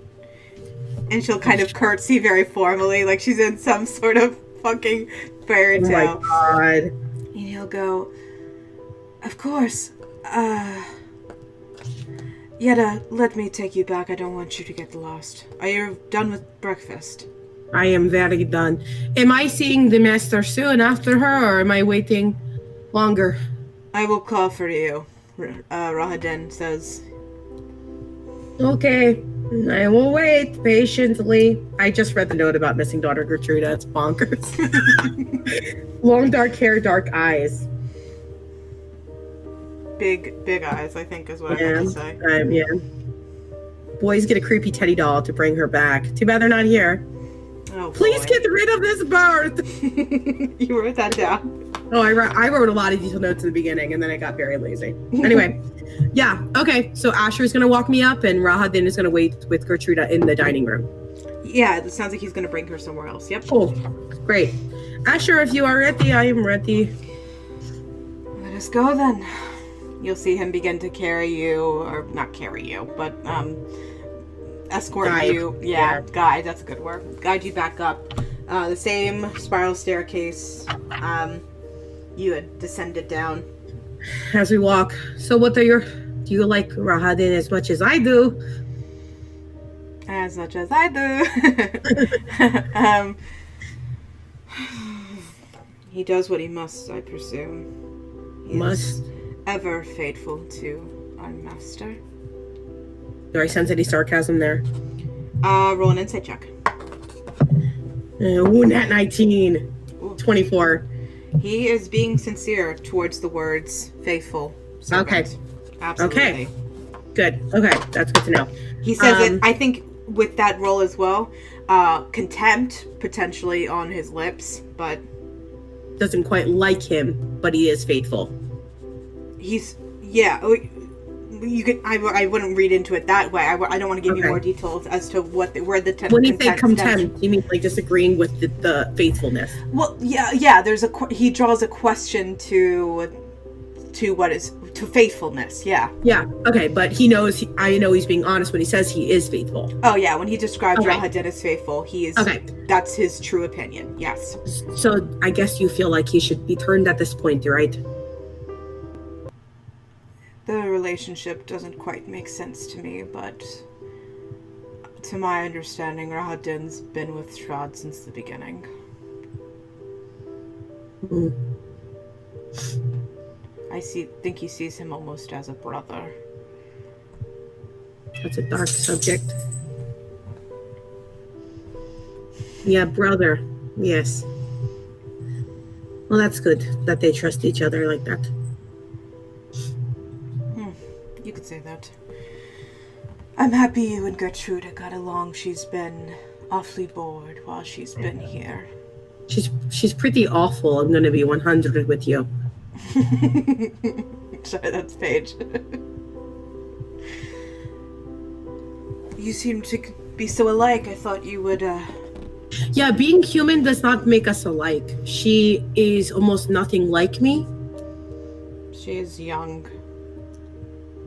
In all sense of the word. Does she want to be here? Like, did she come here willingly? To some extent, I think yes. But with Strahd, that's always a question, I'm sure. But she doesn't seem to have been charmed for very long, so this is all, I think, the aftermath of her own opinion of this place. Okay. I don't think she came here on her own accord. I don't think anyone can just show up at Strahd's door and be where she's at now, but I don't think Strahd keeps her in that state. You saw her at breakfast. Trust me, she's been like that for several months. And is there a plan for her?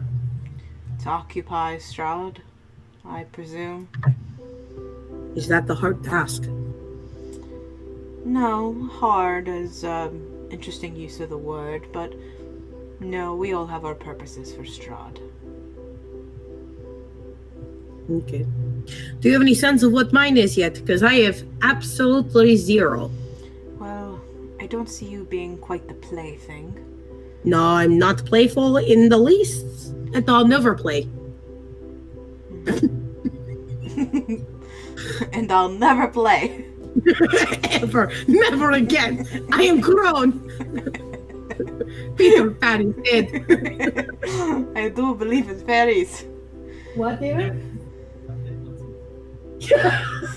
I hated it. Yeah. Sorry. Okay. And, what was I going to say? Plaything, not a plaything. Thank you.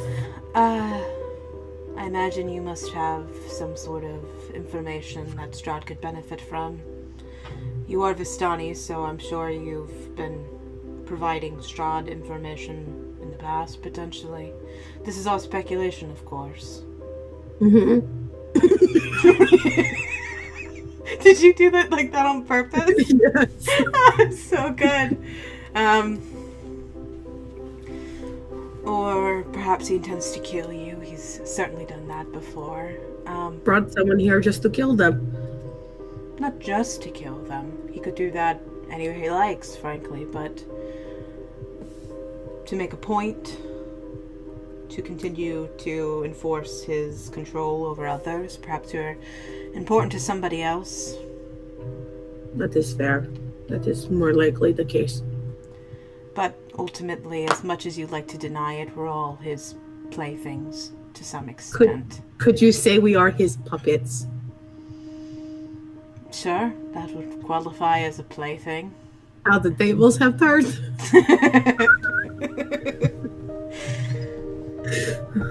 I hope my puppet is alright.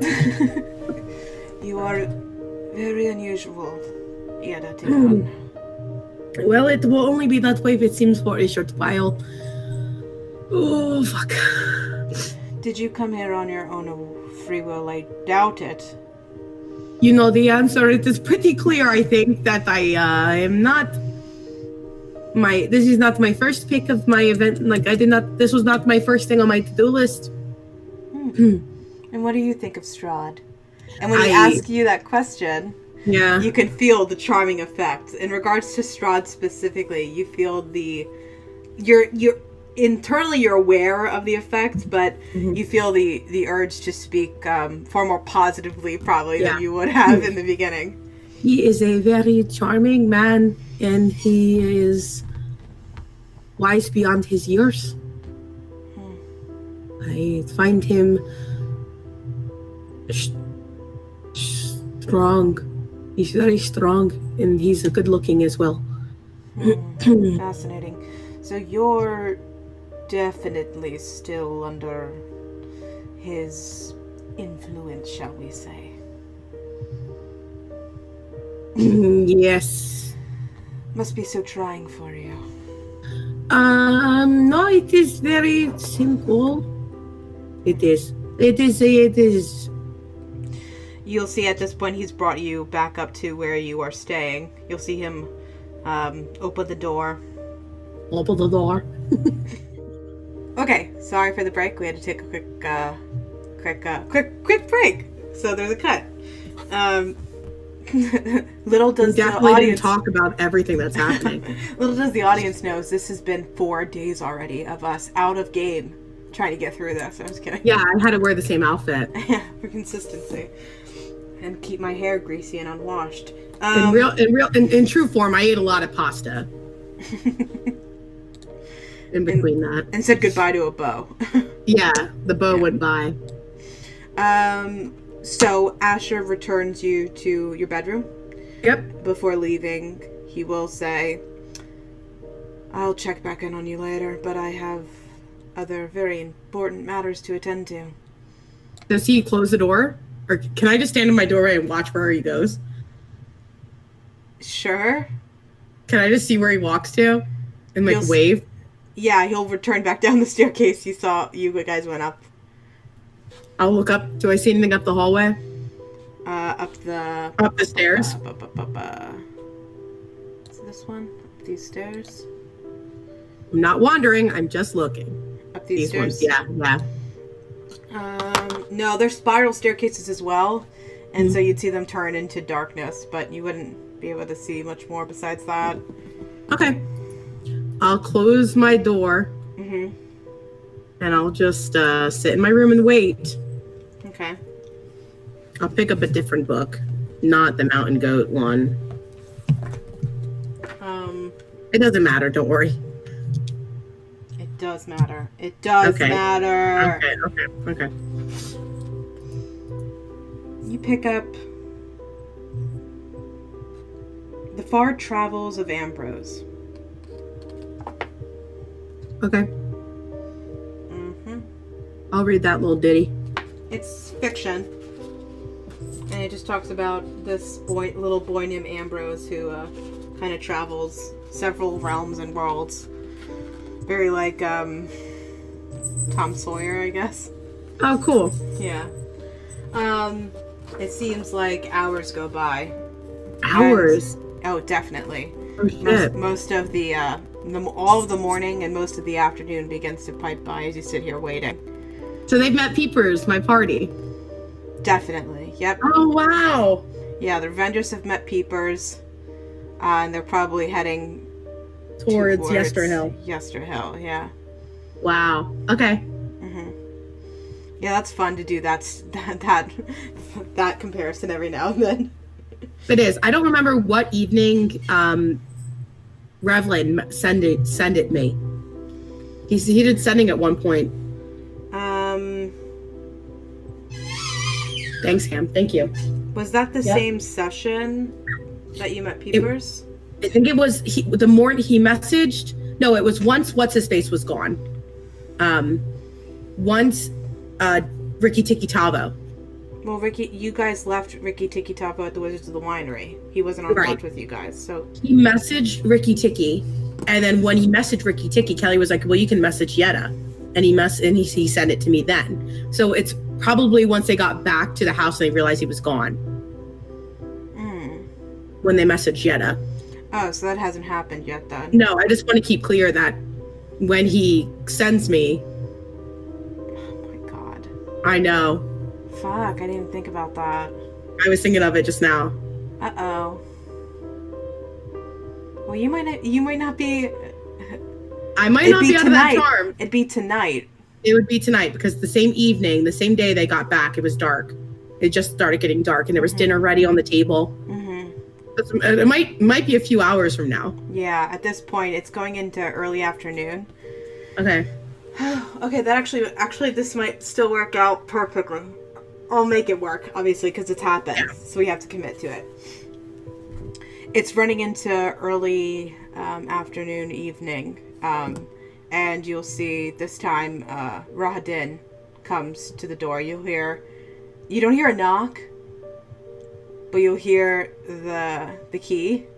And you'll hear it once, and you'll hear the door slightly, and then you'll hear the key again, and you'll open it. Oh, because you realized it wasn't locked. Yeah, okay.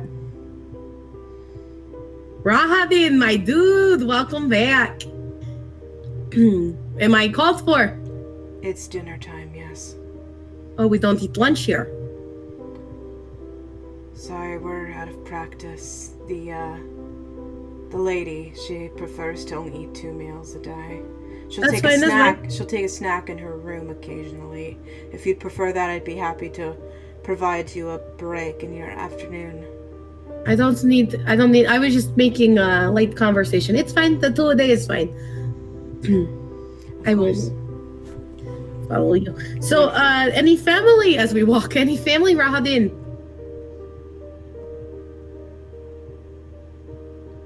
How would I answer that?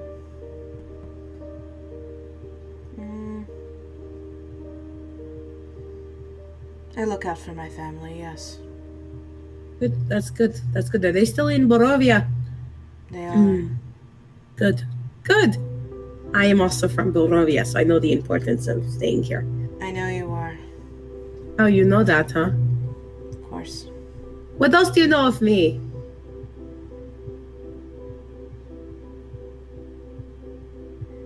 You like to talk, which is good.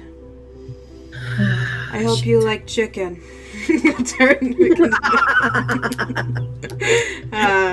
Cool. As he's walking, he's far less careful in trying to keep you entertained, it appears, than Asher and especially Gertruda. He moves also much more quickly, as if he's just trying to get you from point A to point B. Okay. Just in differentiation. You can see it's far more brisk, like you actually have to keep up with him now, as opposed to Asher, who's much more leisurely. He brings you back downstairs to the dining room, and the doors will open, and you're the first one there, it appears. The dining room. Yeah, you're the first one there. The dining. I'll sit in the same seat. Great. Okay.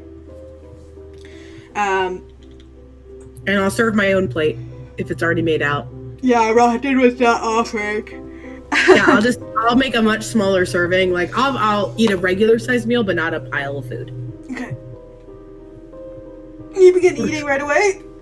I'll wait. Okay, about 5 minutes go by, and Rahadin sits in the familiar corner you saw him in for breakfast this morning. No one seems to have shown up yet. Rahadin, am I allowed to eat, or should I wait for the host? The host. Okay. Help yourself. I'll just put my hands in my lap and wait. I think I didn't inflect it right. He was like the host, question mark? Like, what do you mean? Artemaster? Should I wait for him? I don't believe he'll be joining you this evening. Oh. Okay. I will start to eat. Okay. I'm sure as the meal kind of passes by, neither Gertruda or Asher join you for dinner. Rahadin, is anyone else coming down to eat today? The best version of a smile on Rahadin kind of forms face. No, I believe you're dining alone. Is everyone all right, or is there something wrong? Of course, why would anything be wrong? Okay. That's canon. Oh, it is. I did it on purpose. I'm sure you did. Okay. After eating alone, Yeah. he'll wait what is as best of a polite amount of time, which is roughly 5 minutes, when he sees that you don't grab for more food or fill up your plate again. And he'll begin to walk towards the door. Okay, I'll get up and follow. Alright. He'll, without any additional instructions again, return you back to your bedroom. It is roughly the eve of the nighttime. We're getting close to... You're gonna get a call in your earphone. Cool. In your earphone. In my earbud. Earbuds, bro. I'll sit at the window. Okay. Familiar clicking of the door behind you, with no sound of departure yet again, as he locks you into the lounge and bedroom. I'll go lounge on my little couch by the window and wait. Mm-hmm. Or chair, whatever it is over there. Alright, so Yedda, as you are sitting by the window, you're sitting there for a couple hours, as you mentioned. Yeah. Wait, is that the next day? No, it's the same. Oh, it is the next day. I'd have to wake up in the morning. Okay, yep, that's what we'll do then. You are left what seems to be alone. That's crazy that on the second day out of 3 days, they finally decided to fucking ask me. Well, the first day he didn't prepare it. Yeah. When he woke up, he didn't have to. And we were exhausted of spell slots and all that. It was a tough fight. Yeah. Okay. So I would go to sleep, I guess? If you want to, yeah. Yeah, I would just go to bed. I would sleep in the big bed this night. Mm-hmm. Just wait for news, wait for information, wait to know what is going to happen to me. Yeah. Not a lot so far. Yeah, really not a lot. Day 2, let's go. Damn, yeah, okay. Day 2 is going to be probably very eventful, I imagine. I can imagine that as well. This is your second day, full day here. At the castle, yeah. Because you got there the previous, yeah. So okay. I'm into the second set of 24 hours. Yeah. Okay, so you wake up. Do you sleep in the lounge again? No, I slept in the bed. Okay. Wake up in the bed. You can see this time there is another dress that hangs across one of the chase lounges inside the bed. So someone's been in the room? Yes. Oh shit. I'll open the lounge. Asher, are you in here? There's no response. Does this one have a corset, or is it kind of like a slip-on? It's easier to get into, yeah. It's designed. I'll get into it myself. Have my 2 stakes on my left side, my 2 daggers on my right. Mm-hmm. Yeah. And almost promptly you can feel, you come into the lounge room now dressed, and you are alone. Wow. I'll wait. I'll sit in that window and wait. This is just my thing now. I wait. A couple hours go by, actually. No one comes. It's not like you slept in necessarily, so it's still like early. It's still early. I was just sitting by the window, dropping my pen, don't need it. You hear a familiar voice in your head. It's Revlin, and he seems like he's speaking directly to you, Yedda.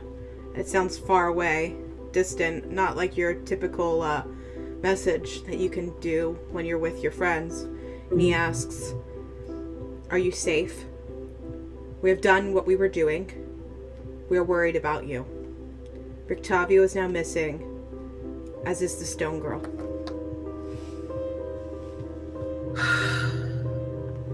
She'll look down at herself. I am fine. I was wondering where you are going. I could meet up with you guys. Miss you. Yedda.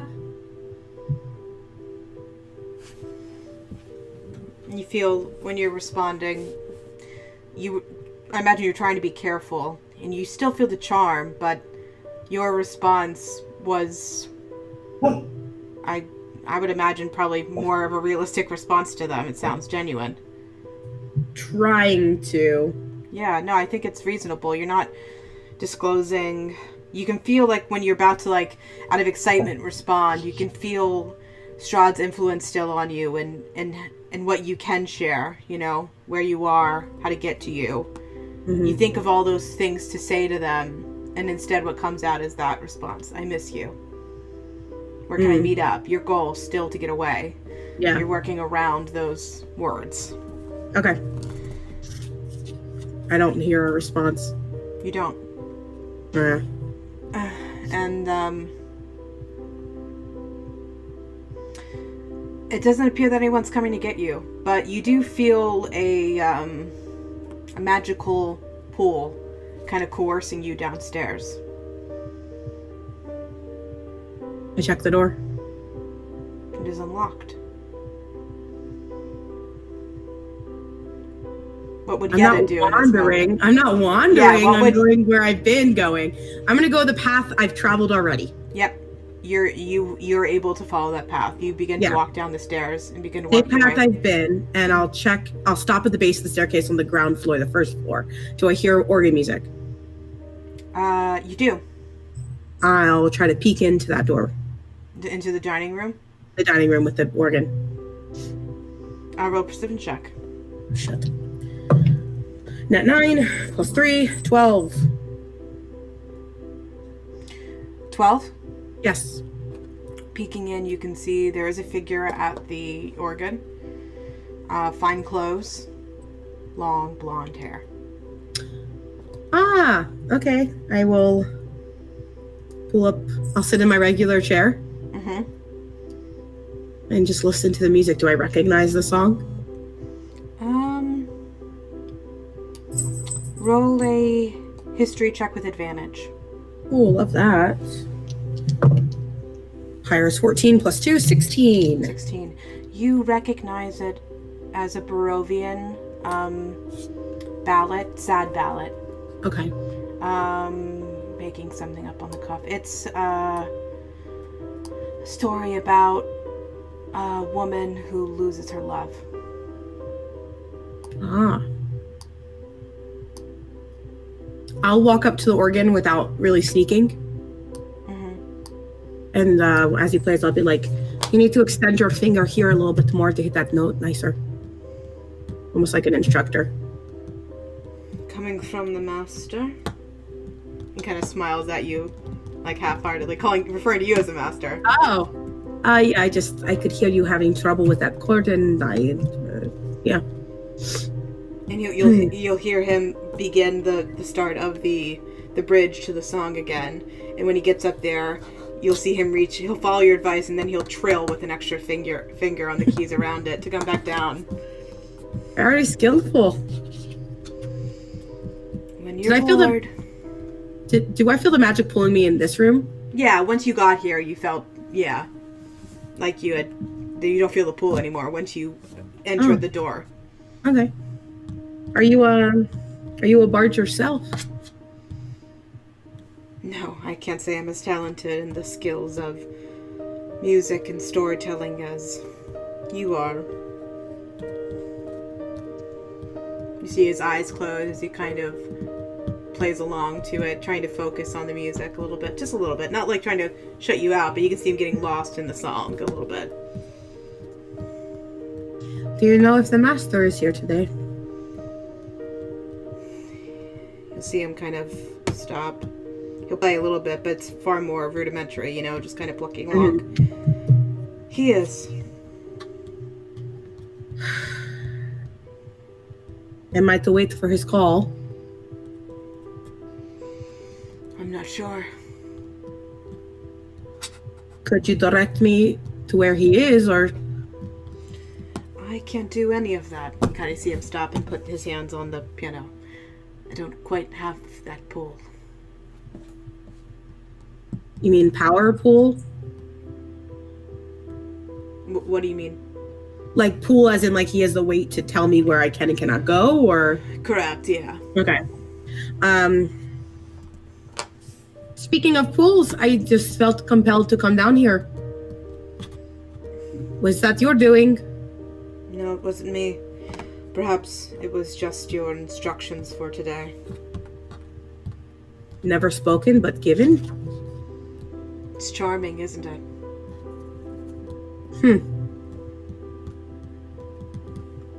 I wonder. And with that, I'll try to wander out of the room. Okay.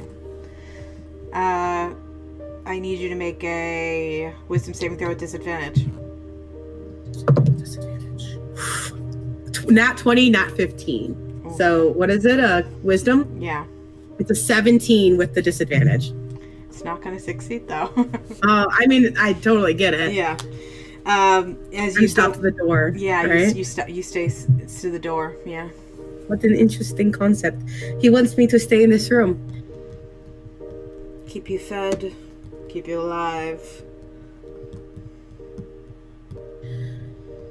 Do you know how she lost her love in this song? The girl? Yes. Can I try to recall? Sure, yeah. It's going to be another history check with advantage.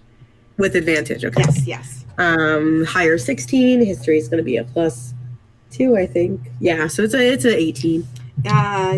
You recall that the boy or the man in the song had a weakness for alcohol. Oh, the boy was a drinker, I think, and she could not stand him. That's right. Does it mean something to you, the song? No, I just kind of like the song. Yeah, it's a good minor chord. Could I play? Of course. You see him kind of stand up and begin to he'll welcome you to it. You'll see him return to his normal spot at the dining table, leaving you like your own space to play. That's cool. At first I won't even play a song. I'll just get a feel of the instrument. I've never played an organ, I don't think. Ooh, okay. So playing it if I were to make you do like a check or anything, I haven't been, but in this case I would. If you want to play, I would have you do not a performance with you can do a disadvantage. I'll do disadvantage, but you're not getting your proficiency bonus because you're not proficient with this instrument. No, so it's -3, right? Yeah, so you're just really adding your charisma modifier, I guess. Charisma's +4, so a d20 +4. With disadvantage. With disadvantage. Okay. Yeah, I'll just get a sense of the instrument. So 2 rolls, lowers 3, +4, 7. Okay, and what are you trying to play? I think I would just try to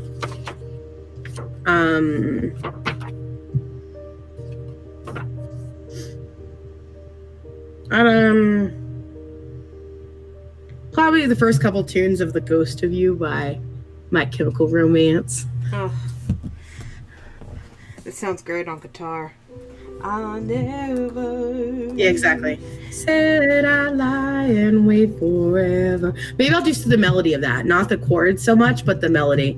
Do do do do do do do do, like that. You know what I mean? Yeah. You realize the pedals underneath of you, as you kind of press and play with them. Some of them create more volume than the others, and you go to find like a valve underneath the organ that a valve at the bottom of the organ that kind of omits a smaller sound, so that you're not like so that it doesn't like emit through the whole halls, but you occasionally will hit the wrong valve and you'll hear it kind of shake through the ground floor a little bit. Okay.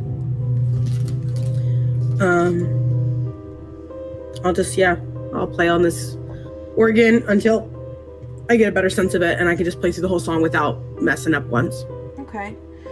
You'll see, it would take like an hour or so at least to actually play through it, and you'll see, Asher will, bring a small plate over to you. Not as heaping as, Gertrude, a more reasonable, amount. He'll bring it to the side of the organ where there's like a little place for it to sit. Uneven, but, there for you. Okay. I'll eat, like, with my hands. I'll just put a bit in my mouth as I turn it. On the other hand, this is probably the most fun I've had the entire time. Aww. If you could call it fun. Mm-hmm. Waiting for your maybe demise, maybe not. After a little bit, as you're finished, like, eating and playing, and you've kind of finished a good amount of your plate, you'll see it'll take a few moments, and, the plate, he'll pick up the plate, and he'll kind of stand by you, kind of lost in the song as you've gotten quite good at it.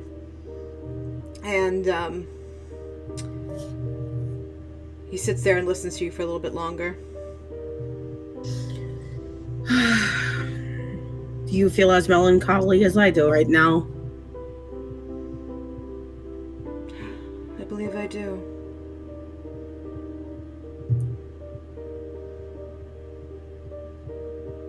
If you could do anything right now, what would you do?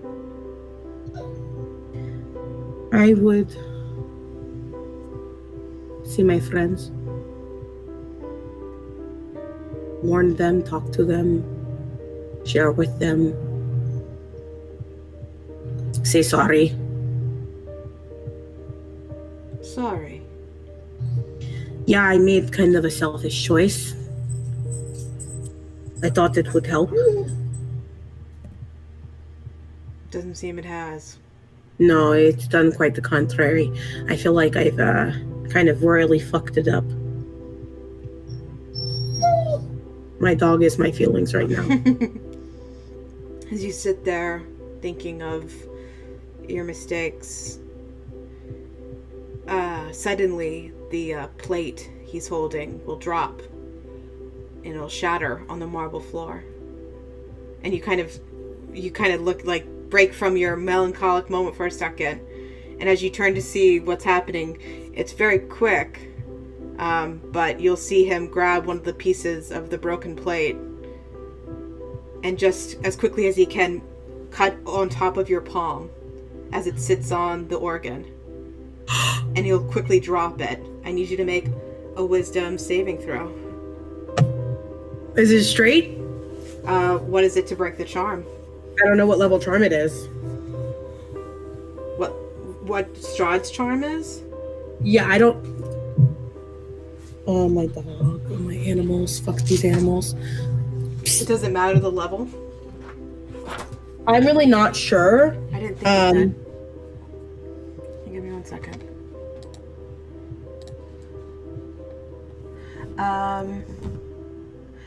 It can... Oh, wait. Sorry. Target... But it takes... No, I think it's based off a DC. You make a wisdom saving throw. Just straight. Yes. Okay, please God be good. Wisdom is +2. It's a nat 13 +2 is 15. It won't work. Yeah, it doesn't. Fuck.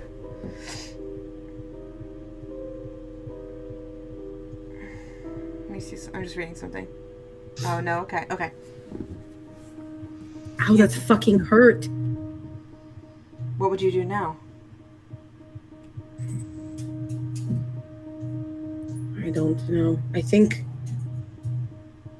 in that moment she would just pull away from him and gesture towards her side and kind of wait there for him.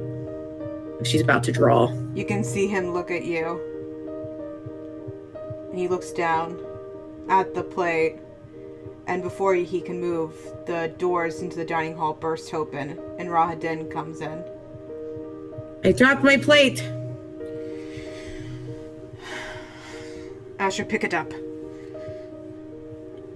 And he'll try to approach you. Okay. Brandon. Where you I'm hurt?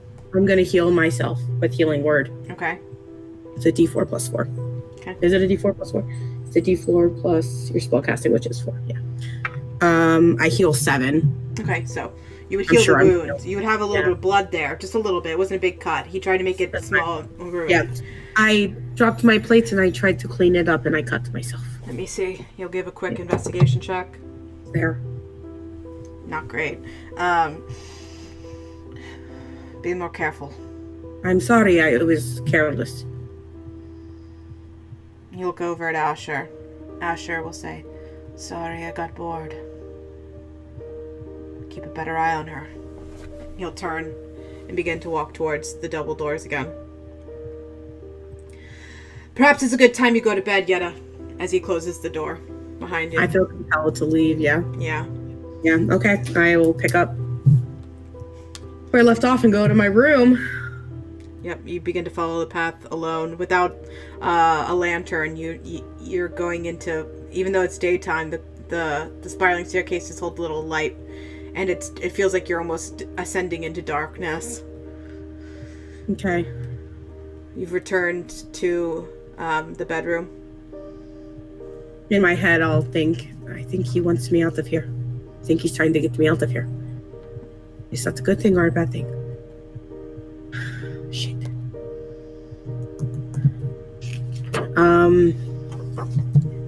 Is the door clicked behind me with Rahadin? He didn't come with you. Oh, good. I'll wait by my door. Mm-hmm. And if I notice a sound, I'll obviously listen, but otherwise I'll wait about an hour. Roll a perception check. 8 plus 3 is 11. You don't hear a noise on the other side of the door.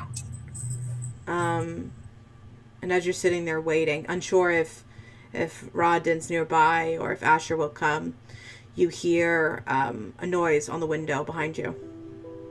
I'll turn to and go to it.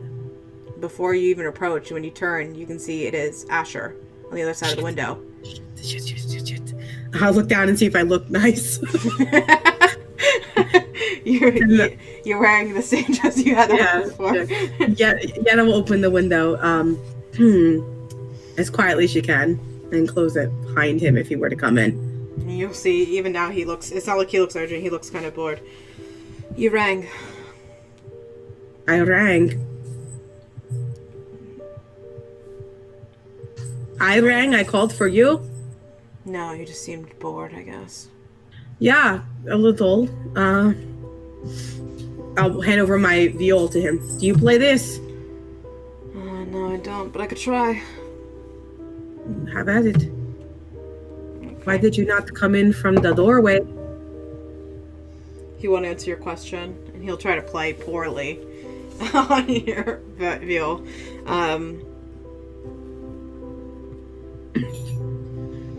I know what you tried to do back there. What's that? Clear my head. I guess I just got bored. But that's what creates some problems for you. Been bored for a while. Okay. Are you still bored? Are you still bored? Yes, very much so. I'm sick of waiting. I've never been a patient person.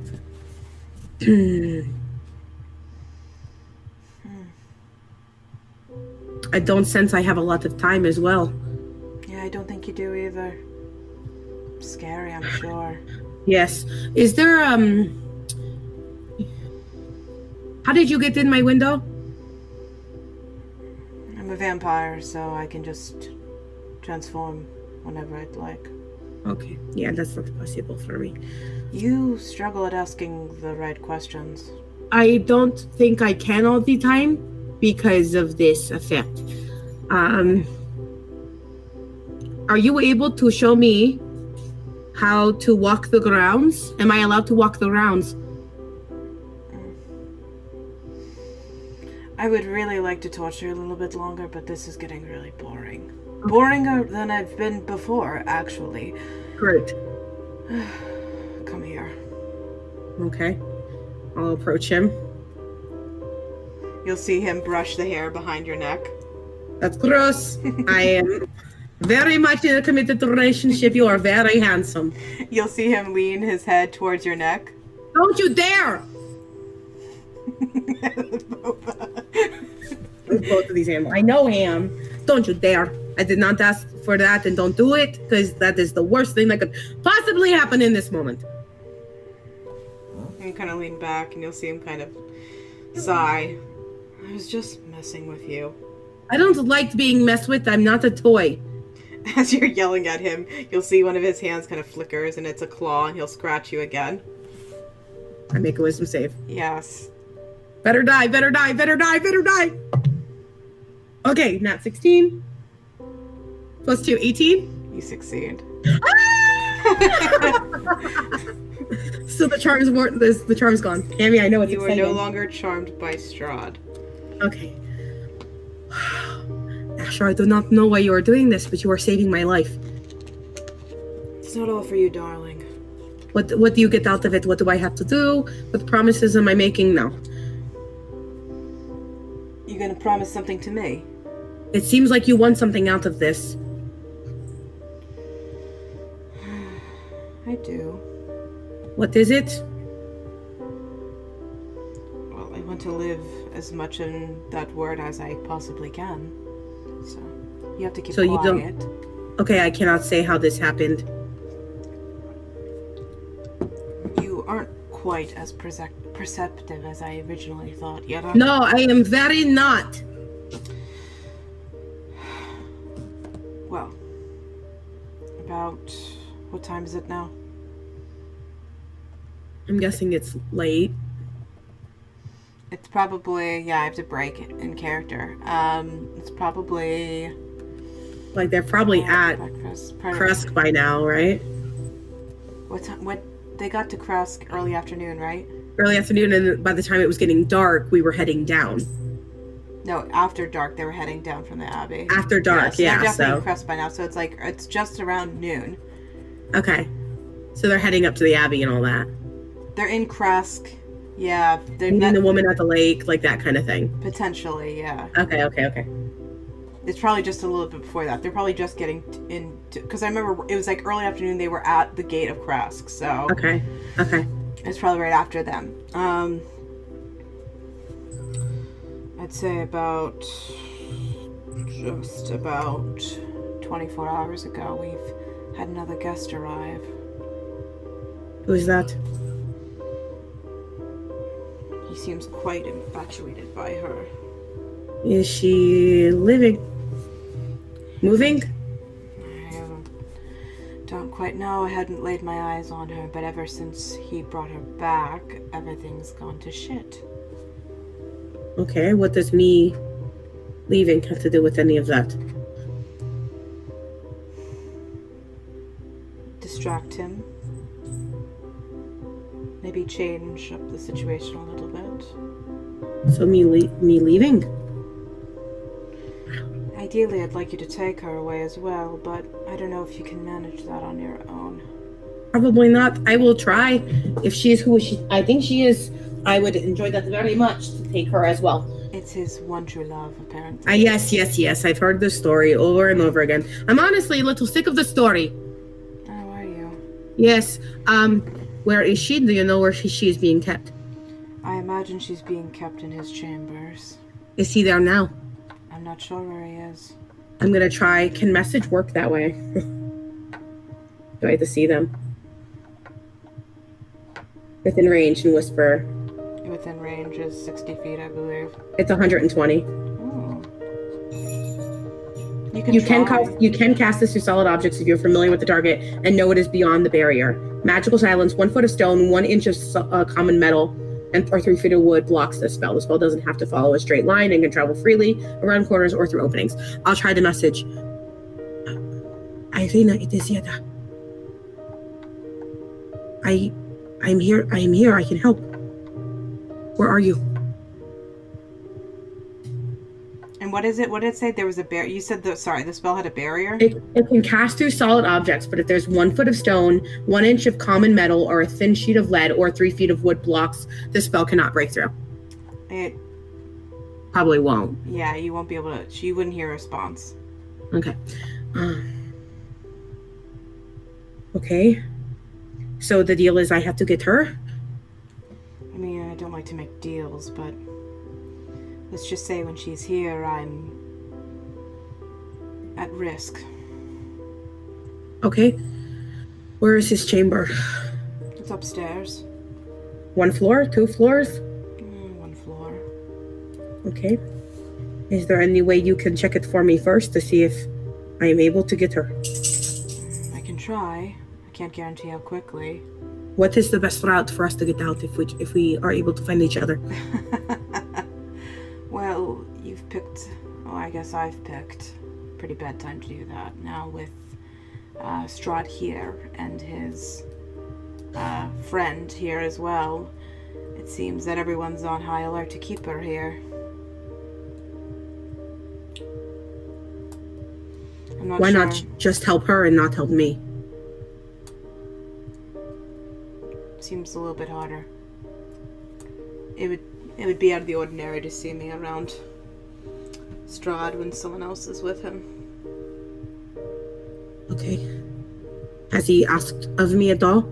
Does he have any plans for me? He didn't seem... He didn't seem like a priority when he came back. He had a lot of other things to take care of, it appeared. Okay. Making room, getting her sorted. Okay. Can we do this tonight? Is that the best time or is the daytime best? I'm not sure. I have a lot to figure out, it seems. Well, it's kind of hard for me. If he sees me acting out of order, he will charm me again and I will be just as bad off. So I need to be... What? As would I. Yes, I understand. It's just... I feel like it is already an impossible feat, and here I am trying to sneak out a more impossible feat. Roll a persuasion check. Persuasion. And it's going to be 16 plus 5, 21. I'll see what I can do. I can't make promises. No promises necessary. Just a hearty effort. You have already done too much for me. But please know, if I cannot get to her, I will be leaving on my own. That's fine, I guess. I will send people, but I do not think I will be able to. I will try.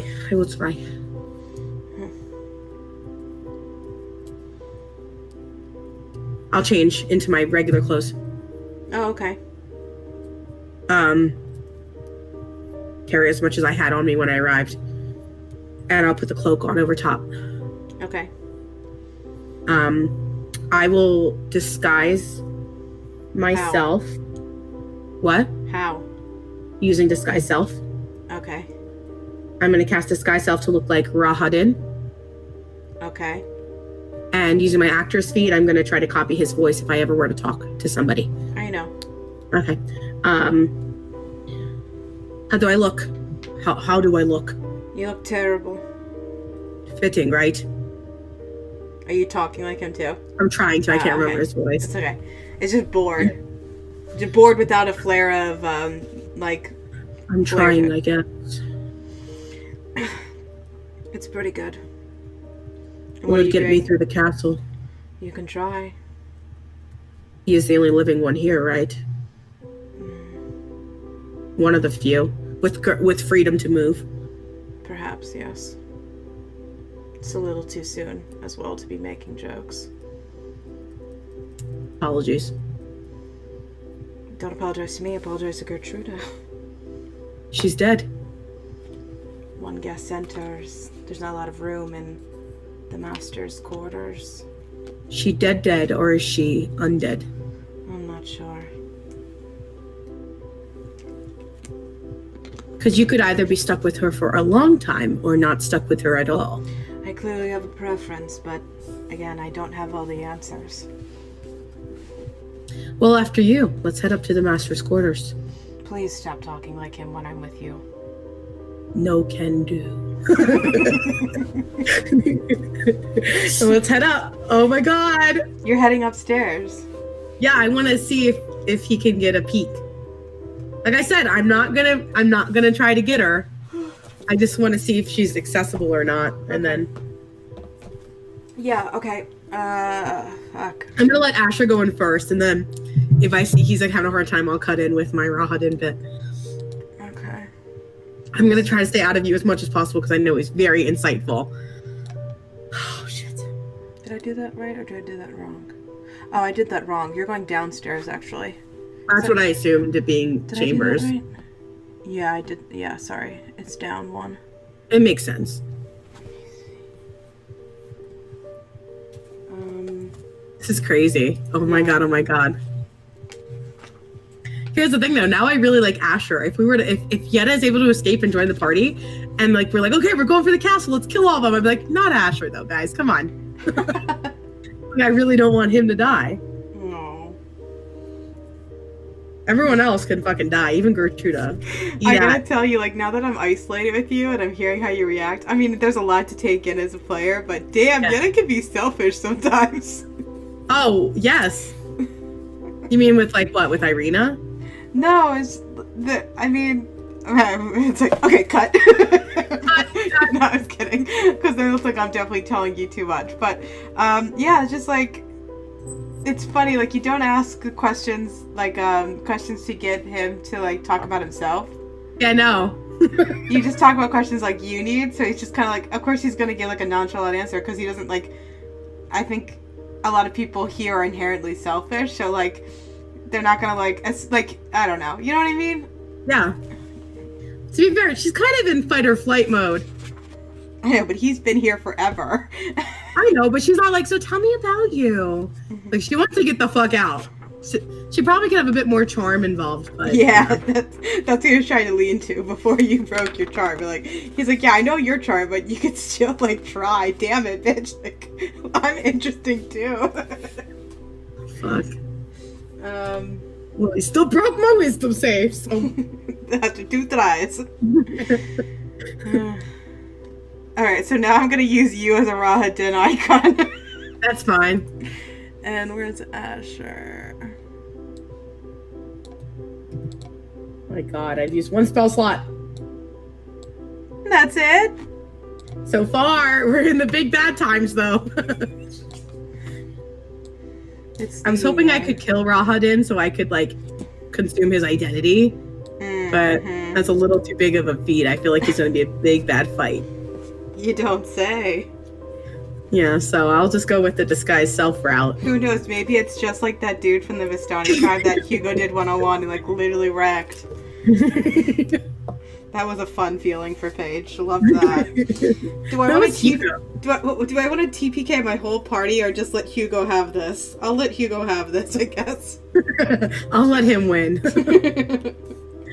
Alright, so Asher brings you down the stairs and he stops at the first base, which would be second floor? Third floor? Mm-hmm. Second floor. Second floor. Second. I'm on the floor third, and you said it's between me and the ground. Correct. Okay, second floor. So, the second floor. Sorry. We are going into... Great.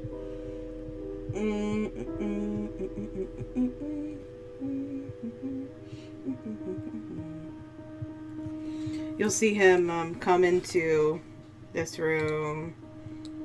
Nope, that one. Thank you.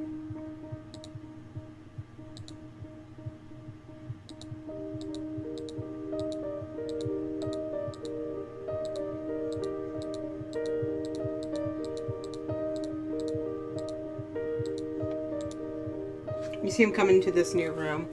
Okay. And as he enters in first, a door of delicately engraved steel stands at the west end of this short, dark hallway. Intricate details stand out clearly on the door's surface. The door seems to shine with a light of its own, untouched by time. Flanking the doors are 2 alcoves in shadow. A dark, Vaguely man-shaped figure stands in each alcove. Man-shaped figure. Sure. Have you been here before? Sure, tons of times. Is there some kind of secret word? No, a knock will suffice. But I would hide if I were you.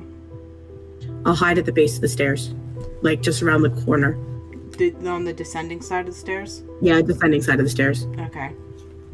You'll see... The door that you entered in, you'll close it behind you so you wouldn't... Like, you wouldn't see what happens. Is that okay? That's fine, totally. Okay. Let me just read something and determine something.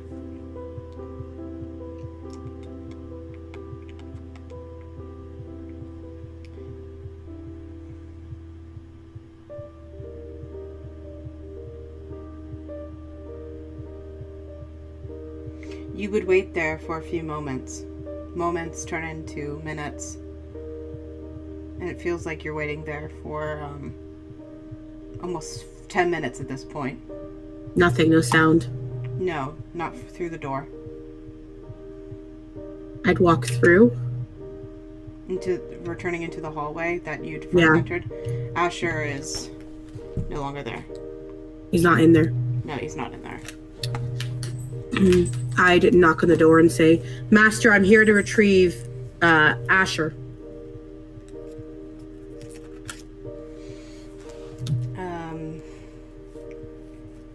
You wait there for a second. And it feels like maybe 10 seconds go by. And the door would open and it would be Asher. And you'd see him come through the doorway. Come, let us go then. We have work to do. Come on. He'll sigh audibly. And he'll close the door behind him. And as he does, you'll see him in his like normal bored demeanor kind of return through this hallway again. As he closes the door, he won't say anything to you, but you'll see him start to return back up the stairs you guys came from. Okay, I'll follow him. You'll see his pace is faster than, the normal slow pace. And as he gets back to the bedroom, he'll turn to you. I wouldn't have recommended that, but you're going to have to wait, unfortunately. Phil? I don't know. She's definitely not in a talking mood, let's just say. She's still frozen. Yes. Does he know how to do it? Undo it? I'm sure he does. Why wait? I'm not sure. He definitely had some things to prepare. Perhaps he didn't want to see his play toy while he was getting things ready. Getting things ready for what? To have her stay here. Permanently? It appears so. Turning her then? I definitely think that's the goal. Well, how could we get her out now? A little advice for you before we start to strategize. Rahadin doesn't ask for permission to enter. Okay. So that was concerning. Do you know if Gertruda is permanently dead or turned? She wasn't in there, I'm not sure. I'm trying to figure out who I can disguise myself as. I wouldn't recommend Gertruda.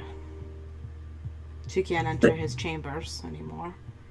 He would know if I were living, so I need to disguise myself as someone living.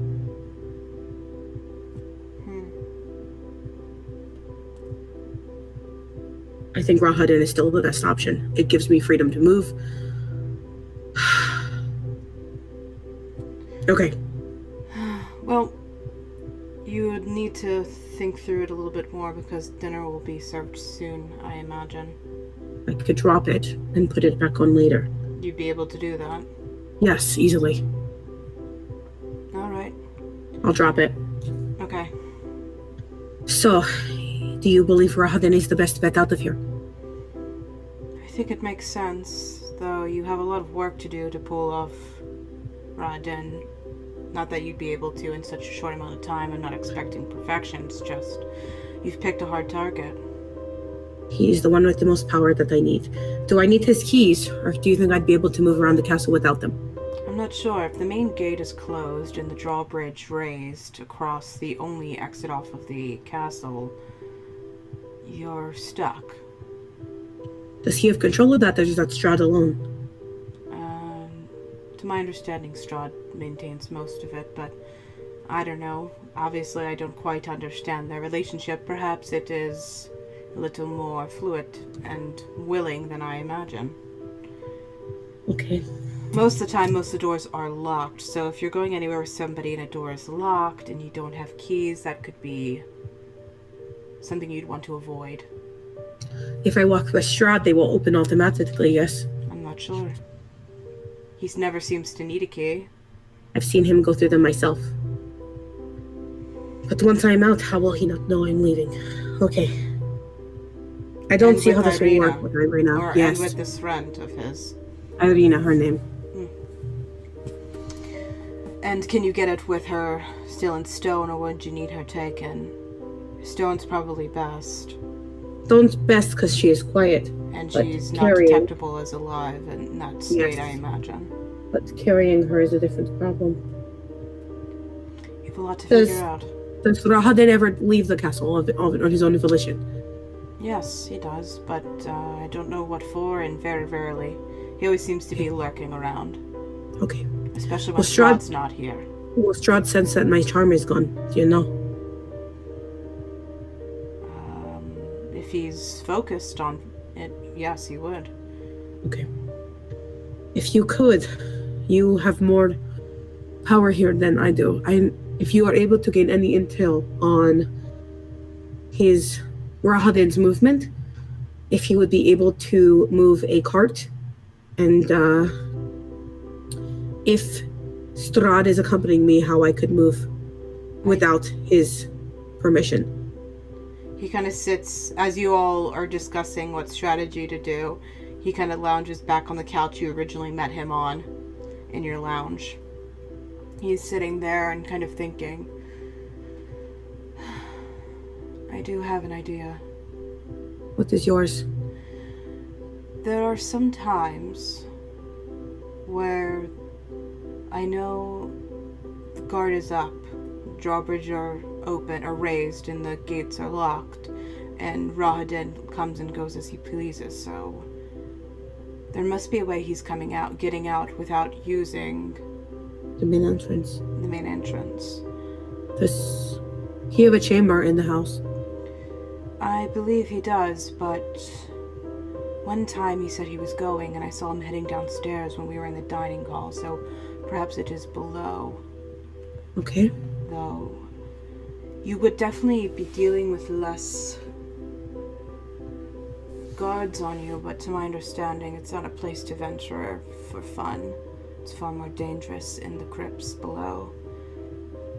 But there must be something down there that's letting him leave. If you could go down there. Let me see what I can find down there. Yes.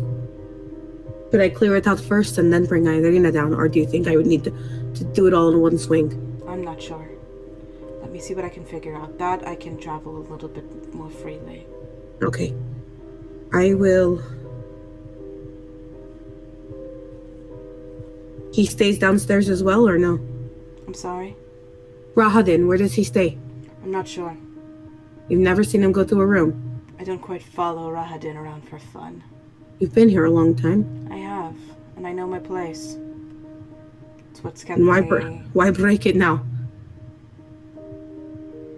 It's not life, but it's existence, and it can come to an end. Are you wishing it to end? No, definitely not.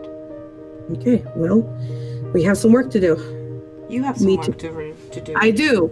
Are you meeting me here, or should I wait for breakfast? I'm afraid to go down to breakfast. I feel like if we do this, it must dinner. I feel like if we do this, it must be soon. He will know. You don't have much time before dinner. It's going to be cold within the hour, I imagine. Do you think I should wait for after dinner, or just skip it? I definitely think you should wait till after dinner. Okay. The guards would be alerted of your presence if you didn't come to dinner, after you are charmed to do so. Okay, you look around. We will talk after dinner, and then we will make our move. Okay. Okay, yeah, I'll wait around for dinner. Fuck, I'll wait around for dinner. And yeah, I'm definitely not gonna leave my room. Okay. It was just alert them before. Are you staying in your clothes? I'm not. I'm gonna put back on the slinky dress. The second one. The second one, the one they gave me this morning. Mm-hmm. 2 stakes, 2 rapiers, or not 2 rapiers, 2 daggers, and then yeah, I feel like I'd still carry my instrument, and I'd leave my rapier. Like if I have to buy a new rapier, I have to buy a new rapier. Like shit. Mm-hmm. I can't keep carrying it around. It's gonna put too much attention on me. Yeah. So I would wait until some kind of signal with my typical get up. Okay. I would try to put my Vistani skirt on underneath if possible, just because I really don't want to lose my Vistani skirt. I think you'd be able to pull that off, definitely. Yeah. I mean, I think I have like a simple top. Let me look at the picture. I always forget. Yeah, I think I have a simple top, but mostly the skirt is the Vistani part of it. So I try to wear that underneath if I could, if it's not too revealing, and if not, just the skirt. I feel like you'd be able to do that, especially because the dresses are evening dresses, so they hit the foot, where your Vistani skirts wouldn't have actually hit your foot. It would have gone to your ankle. Okay. So it would sit comfortably beneath. And it's not as poofy. It'd sit relatively flat to your body. Okay. Yeah, so I'd wait for the call for dinner within the hour. Hopefully get some intel. Yeah. He might not be happy. I might not be leaving with Irina, and that's just that. Like, it just seems way too hard. But I'll try. Obviously, that's a huge part of the plot. I'm not telling you, like, I didn't. Oh, I know. I didn't put this together with that in mind. There's a reason why he would ask that of you. I know. I know you're not asking, like, too much. I know you're putting it out there because obviously he has some motivation. But Yedda might just be like, thank you, I'll come back. I'll try. Like, obviously I want her out of there too. I'm sure he can sense that. Maybe not. I don't know. I want Yedda to live.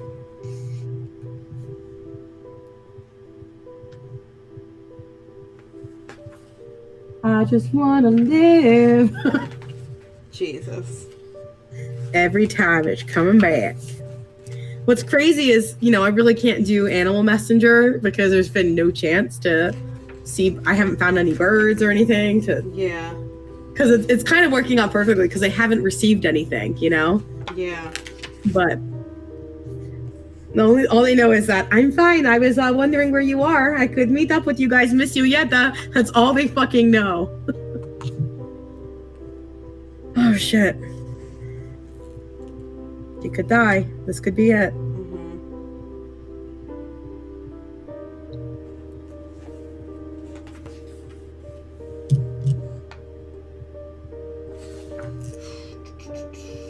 Okay. I can't oversteer over it. I gotta just go with it. Okay. A couple hours. Not a couple hours. Sorry. Within the hour, you wouldn't feel it. I wouldn't feel a call. Yeah. About an hour. If I timed it out, I'd just head down. Heading down in the second dress that appeared in your bedroom with your gear underneath, you would go down the 3 sets of spiral staircase at two sets. God, counting is 2 sets. 2 sets. 2 sets of spiral stairs that descend about 100 feet down to the ground floor. You'd cross across the grand hallway of the main castle, and you'd open the doors, and you would see at the head of the table, shit, Count Strahd von Zarovich. Fuck. To his right-hand side, over his right-hand shoulder, behind him is Rahadin.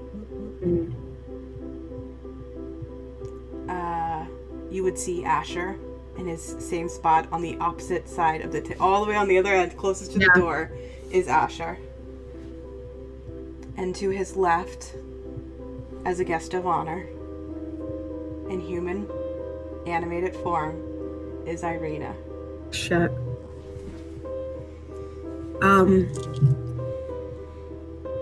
I will sit in my normal seat. Before you sit. Okay, good. You're late, Strahd calls out to you as you open the door. I'm sorry, I got distracted with a good book. Please sit down, he gestures to the right-hand side of him. Perfect. I will walk there as calmly as I can. Rahadin will move over and pull out the chair for you. Thank you, Rahadin. Here, push it in. Oh, a little tight. Okay. No. Okay. You can see, besides the graciousness of the host and gesturing and bringing you into the room, his eyes are on Irina. He seems distracted, as Asher suggested. Relatively. I mean, to what extent, you don't know, but visually, eyes on Irina. Okay. How was your trip, Master? Successful. I see. Congratulations for your great union. It will be soon. Is she speaking? She hasn't spoken yet. Is she terrified, or does she look calm? Roll a perception check. Okay. It's only a 9. No, it's a 10, sorry. You're not sure. Not sure. Yeah. Okay. I'm sorry the state we left her in. It was not our doing. Sorry, 1 sec, sorry. You're fine.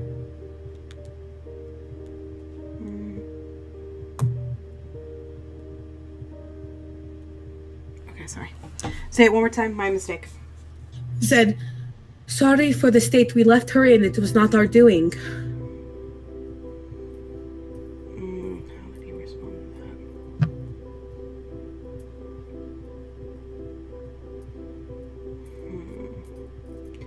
No, just the wrathful spite of an angry ex. Yes, but we did do her in, so she should not be bothering you anymore. How have you been enjoying your stay? It's been lovely. Perfect. Do you miss your friends? Of course, they are lovely friends. But the company here is just as great. Wonderful. And where are your friends? I believe they are where I left them. Near Yester Hill. You would have left them Right before, I know, at the winery. The winery, yeah. I know. Okay. And Last I knew, we were headed that way. how are they doing on their quest to bring me down? Honestly, not too good. Why do you say that? Well, they've fallen upon some bad luck, you see. Bad luck. Luck. Not luck. What seems to be the holdup? Fate. They are not meant to win, it seems. Is that what you believe?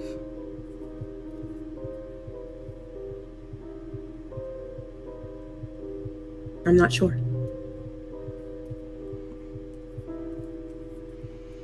And what has Madame Avum set them on to find exactly? To find weapons. Weapons. Yes, weapons against you. What kind of weapons? They are all very cryptic. You know how Vistani are. Tell me what she told you. She spoke of 5 cards. The mists. The abbot, I believe, is the one card. Please. The mists.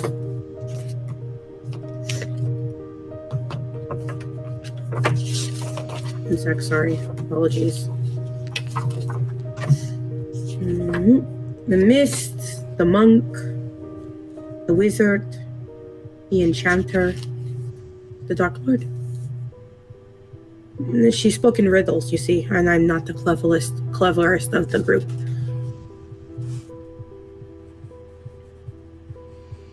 My dear, are you enjoying your meal? He'll turn back to Irina. You'll see her sit there, take a bite. Yes. Oh. Okay.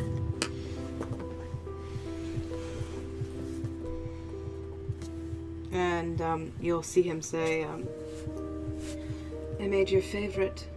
You always used to love this meal. And she'll kind of look at it. It's like some sort of like sausage and cabbage kind of meal, and she doesn't seem quite interested Pleased with in it. Yeah.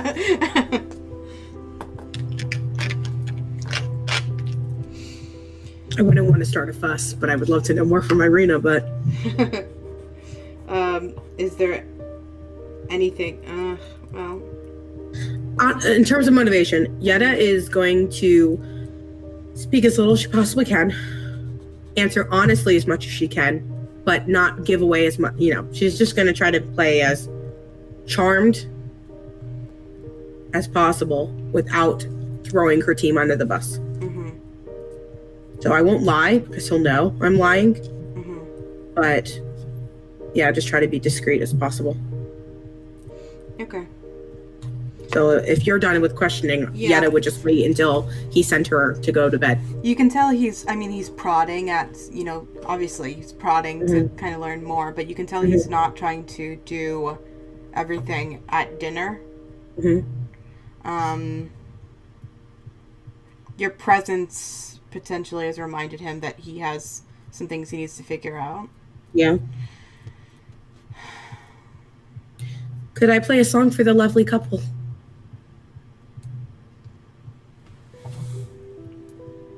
Of course.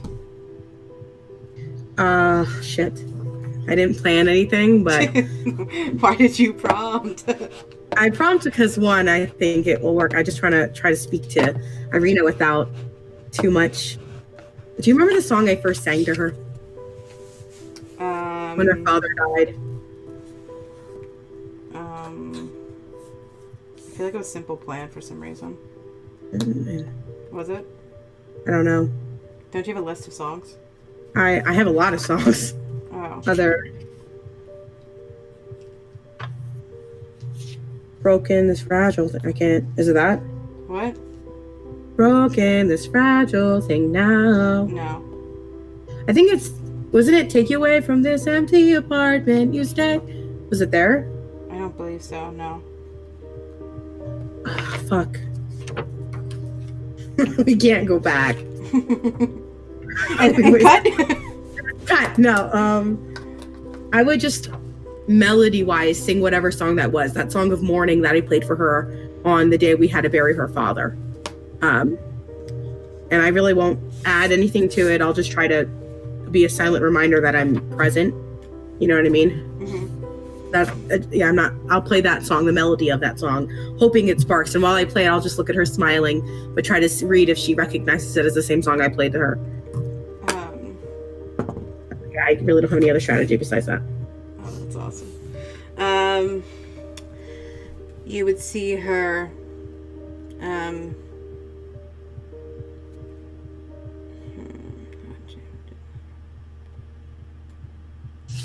you would see her as you begin to play. Where physically in the room would you be playing? I'd say on the side that I was invited to, so I guess it's opposite her. Yeah. I would just stand back away from the table facing both of them at like a 45. So I'd be like cheating out towards the middle point of where they're sitting, but my eyes would mostly be on her as I played. Okay. As you play, you would see her eyes shoot up as you begin to play the melody. Mm-hmm. And you'll see her try to keep a calm face. She doesn't continue to eat. Her eyes stay fixed to you. And even only a few seconds or moments into the song, you can see, though she seems to try to be emoting physically nothing, there's a tear streaming down her face. Oh, that's sweet. And then, Master, would you like another song? No, that's fine, thank you. It seems to have upset Tatiana. I'm so sorry. I apologize.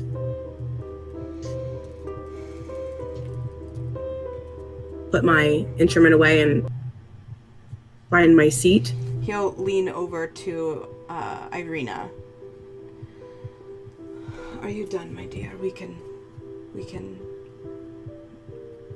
be done if you'd want to be done. You see her keeping. She's like, no, I'm fine, thank you. Why don't we call this an early evening? Yet it was wonderful to have you here. I'll see you later. Thank you for your invitation.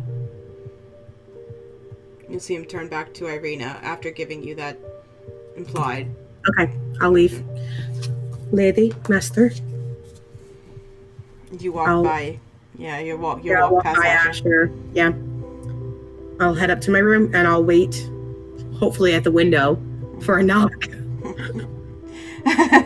Yes, you wait for a knock. Instead, he comes coming. He just walks crazy through the door. So good. Motherfucker, you got to be consistent with this shit. Okay, did you learn of anything in the lower levels? I did, but it's gonna be fucking hard. Are you coming? No, I don't get that option. Okay. Are you gonna miss me?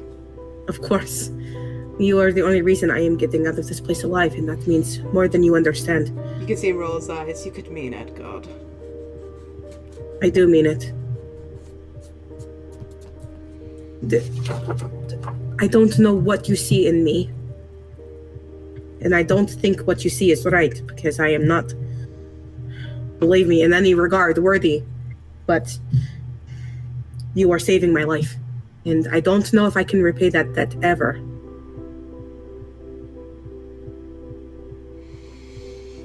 Don't make such a big deal out of it. I was just bored.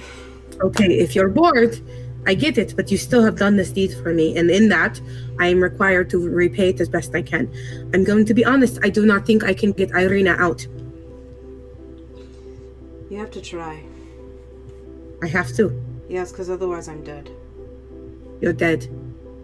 Dead. Okay. Not the undead kind, either. Okay. Would Rahadin go into his room even though they are probably canoodling, and what else? Canoodling? No, I don't believe he would. So should he go in there first? Would he be in there without his permission? I don't know about that. I can get you in there. I can get you downstairs to what I think is a safe passage. Give you some directions. If we stay together too long, they'll make note of that. Okay.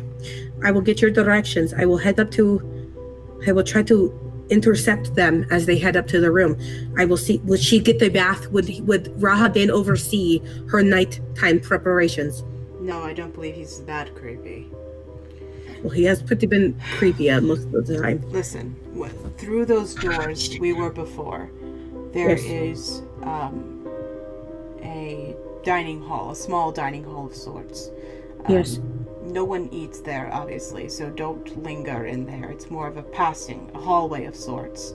To the right of that is the study. Directly in front of that is the bath. Through the bath, there's double doors, and to the right of that is the grand bedroom. Okay. Can you make sense of that? I think. Will I be able... Is there any way Rahadin would take her away from him and it would not raise suspicion? No, definitely not. Fuck. Could try a couple things, but our presence will be known at that point. Are you leaving if I leave? Like, if this all goes the way we hope, are you out of here? No, I'm not. So you're guaranteeing your own death? I'm not able to leave. Ever? Ever. Okay. I just have to stay in his good graces enough that he doesn't kill me, but also I have to prevent what's currently happening, so I stay in his good graces. There's a lot of good gracing that has to occur for me. I see, a lot of ass kissing. I've done it for so long, you see. I will try to hold him. Maybe I can hold him. Shit. Maybe I can make him laugh and hold him that way. Maybe. Come on, just follow me. Oh shit, okay. I will disguise myself as Rahadin, cast it a second time. Mm-hmm. Fucking A, I'm so scared. I'm gonna, now tell me if this is, well, you really can't tell me. Mm-mm. My thought is the only way to hold him right now that I have is hideous laughter. Mm-hmm. So, But like once he knows I've cast a spell on him, I'm fucked. I'm like fucked. Mm-hmm. In his own castle. So I don't think I'll be able to escape. Mm-hmm. Once I do that. But I really don't think there's a way to persuade him to leave her be. You know what I mean? Mm-hmm. I don't know. Alrighty. Asher begins to descend down the staircase. Yeah. I'll be Rahadin following. And he'll kind of catch himself and he'll go, you should probably take the lead. I step in front of him. I walk through the first door. Mm-hmm. I see the two shadowy figures. And I just walk in without asking. The door doesn't move. It doesn't open. No. It's locked. It is. Fuck. Can I hear if they're in there? Roll a perception check. Ooh, 21. Ooh. Not 19 plus 2. Oh, plus 3. You listen through the door. I mean, it's limited. Obviously, you can't hear. You'll hear into most of the...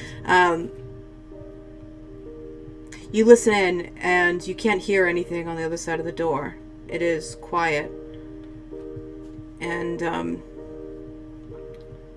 Asher,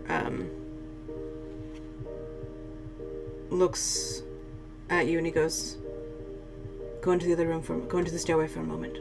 Okay, I do. As you're leaving and the door is closing, you can hear him knocking at the door again. Okay. I'll stop at the hall and try to just listen. Not see, but listen. Roll another perception check. Fuck. 15 plus 3, 18. You'll hear a lower voice respond. When the door opens, you'll hear a lower voice, and you'll hear Asher's voice. You can't hear the words, but it's definitely a man who answers the door. And you'll hear the door close. And you wait a moment. Another door will open, closer to you. Down the hall? In the stairway. The same okay, door. I'll head up. I'll pass through the door. No. No. You're misunderstanding. Yeah. Because there's a door separating you from the hallway, right? Yes. So the door in front of you opens. Okay. It's Asher. Good news and bad news. Good. Your decoy is in that room. Bad news. Irina's in that room.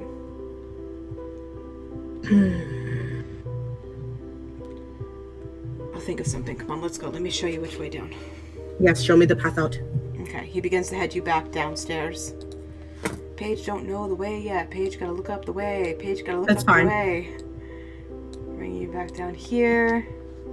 My god, oh my god, oh my god, oh my god. I didn't move the play settings from the first breakfast. Don't even care, it's fine. Yeah, how is he gonna do this? Okay. My god, this is terrifying.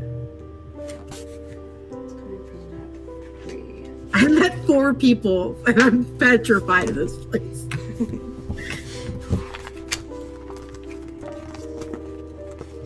Is Kelly on her way home soon? It's 4:15, so within the hour. We gotta make moves! It's gonna move quick, dude. I know. Hold, please. I wonder if he would let her make a free choice, like Irina. Okay, What I do have you a new mean? plan. Like, if she's allowed to move freely. Probably not. Probably less so than Yedda was. But, you know what? We'll try.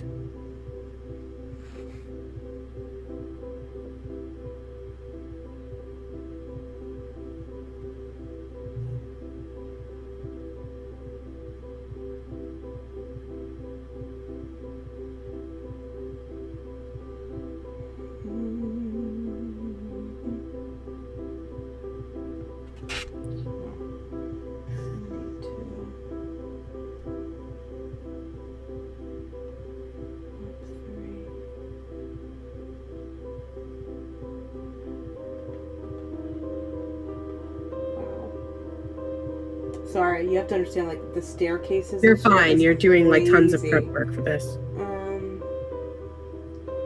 is going about 3, but where?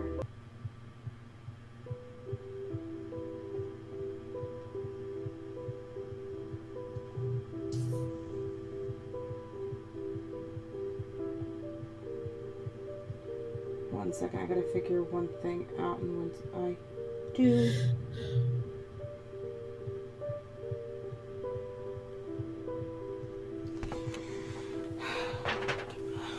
This is one of those cutting moments, I imagine.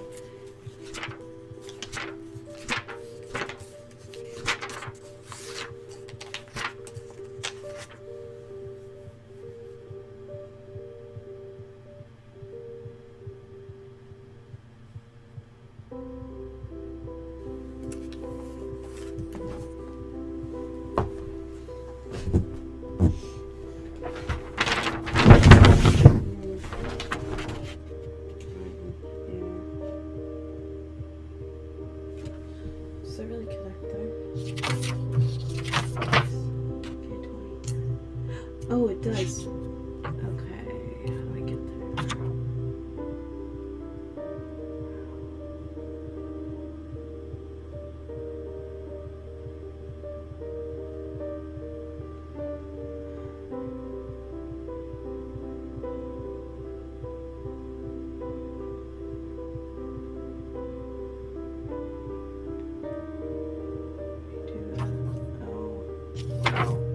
Okay. I'm not going to go into details, honestly, unfortunately, with this one. Don't worry. Just say he shares the directions on the route he knows. Like, it's fine. You're going to see Asher. Yeah. And cut back. Bye. God, maps in Castle Ravenloft. Don't do it. Asher would break and begin to lead you down the spiraling staircase. He would quickly break off of pretty much the one A to B point path you've gotten since you've entered here. You would see him, it would feel like at first he's going down, he'd cross through a hallway, and he began to go back up a spiral set of staircases, so it's like, you can't really even make sense of which way he's going. What seems more presentational in the main path you've followed, as he begins to linger down different hallways and corridors, you can see it's less well maintained. It's often plagued in darkness, the torches are not lit. You begin to start hearing sounds and other things that kind of keep you on alert. You can understand, as you're starting to venture, just from the few places you had been in the last 2 days, why Strahd and Rahadin would advise you not to explore. It seems that the castle is vast, and besides the few areas you've dined and rested, it is not safe. Okay. It seems as though Asher has done a lot in the hour before dinner, and it seems as though he's walking with confidence. You can see in certain places he although not explaining why, I'm sure you would mimic him, he navigates halls in unusual ways. Like in some points you can see he's like keeping close to one wall, and in other cases, when instead of following a more direct path, you'll see him take a side path in what seems just like an out-of-step way just to go back to the main road. You know, you can understand that he has navigated this to figure out the best way to move undetected and safely. Okay. You begin to sense that you are descending overall from where you were. You're not sure if you're at the main level, somewhere above it, or below it, but he gets you to a dark stairway. Let me make sure I get this right. Holy moly. He'll lean over to you. He'll say, "These are the crypts. Please be careful. Do not utter a word unless you have to." She nods. He'll bring you... Let me just make sure. He'll bring you past... He'll bring you down what is like a half flight of stairs. And when you look at it, you'll see you're in a dark room. And he'll light a torch. This is not like an iron sconce like it is upstairs. It is a torch sitting in an iron bracket. He'll light a torch, and the light will illuminate, and you'll see you're standing in kind of like a platform section of the room where there's 2 chairs, and below it in the same room is a giant drop and darkness underneath of it. So it just looks like 2 almost like thrones sitting and looking out into darkness, and it's underneath the ground. It is a dungeon. He'll take the off the sconce, and he'll hand it to you. And you'll see him gesture to a door directly behind the 2 doors. The 2 chairs. The 2 chairs, sorry. I'll go and I'll sneak to try to open that door. Okay, roll a stealth check. Please God. 18. Okay. 12 plus 6. When you try the door is unlocked. I'll peek inside. Inside you will see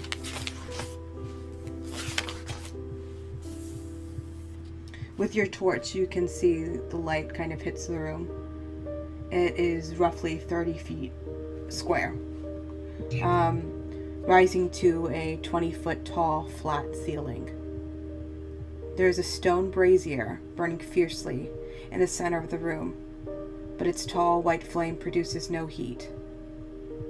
The rim of the brazier is carved with 7 cup-shaped indentations spaced evenly around the circumference. Within each indentation is a circular stone, twice the diameter of a human eyeball and made of a colored crystal. No 2 stones are the same color. Overhead, a wood-framed hourglass as tall and wide as a dwarf hangs 10 feet above the brazier, suspended from the ceiling by thick iron chains. All the sand is stuck in the upper portion of the hourglass, seemingly unable to run down into the bottom. Writing in a glowing script on the base of the hourglass is a verse in common. 2 9-foot-tall iron statues of knights on horseback, poised to charge with swords drawn, stand in deep alcoves facing each other. The brazier sits between them. Oh my God, you gave me a fucking puzzle.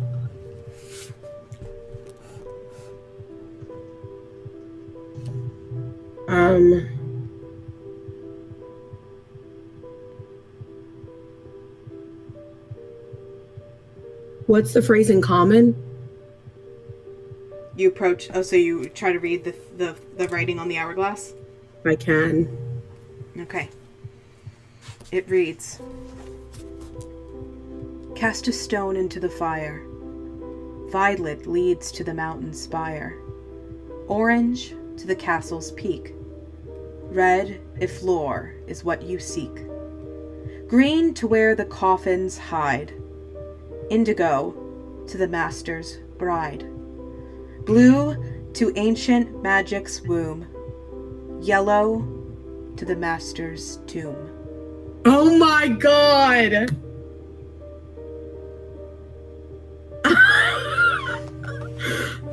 Holy shit! I didn't write down any of it. Oh shit. What was the one about lore, ancient lore? It was red. Red if lore is what you seek. Red is lore is what you seek. One said the castle's peak.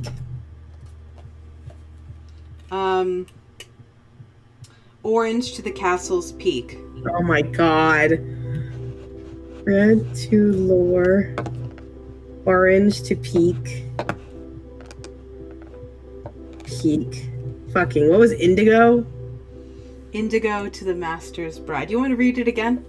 Yes, please, master's bride. Oh my fucking God, I hate this. Okay, ready? Cast a stone into the fire. Yeah. Violet leads to the mountain spire. Mountain spire. Okay. Orange to the castle's peak. Yeah. Red if lore is what you seek. Yeah, lore. Green to where the coffins hide. Green coffins hide. Don't like that. Indigo to the master's bride. Bride, yes. Blue to ancient magic's womb. Ancient magic's womb? Yes. Fuck. Yellow to the master's tomb. Yellow to master's tomb. That's like endgame shit. Okay.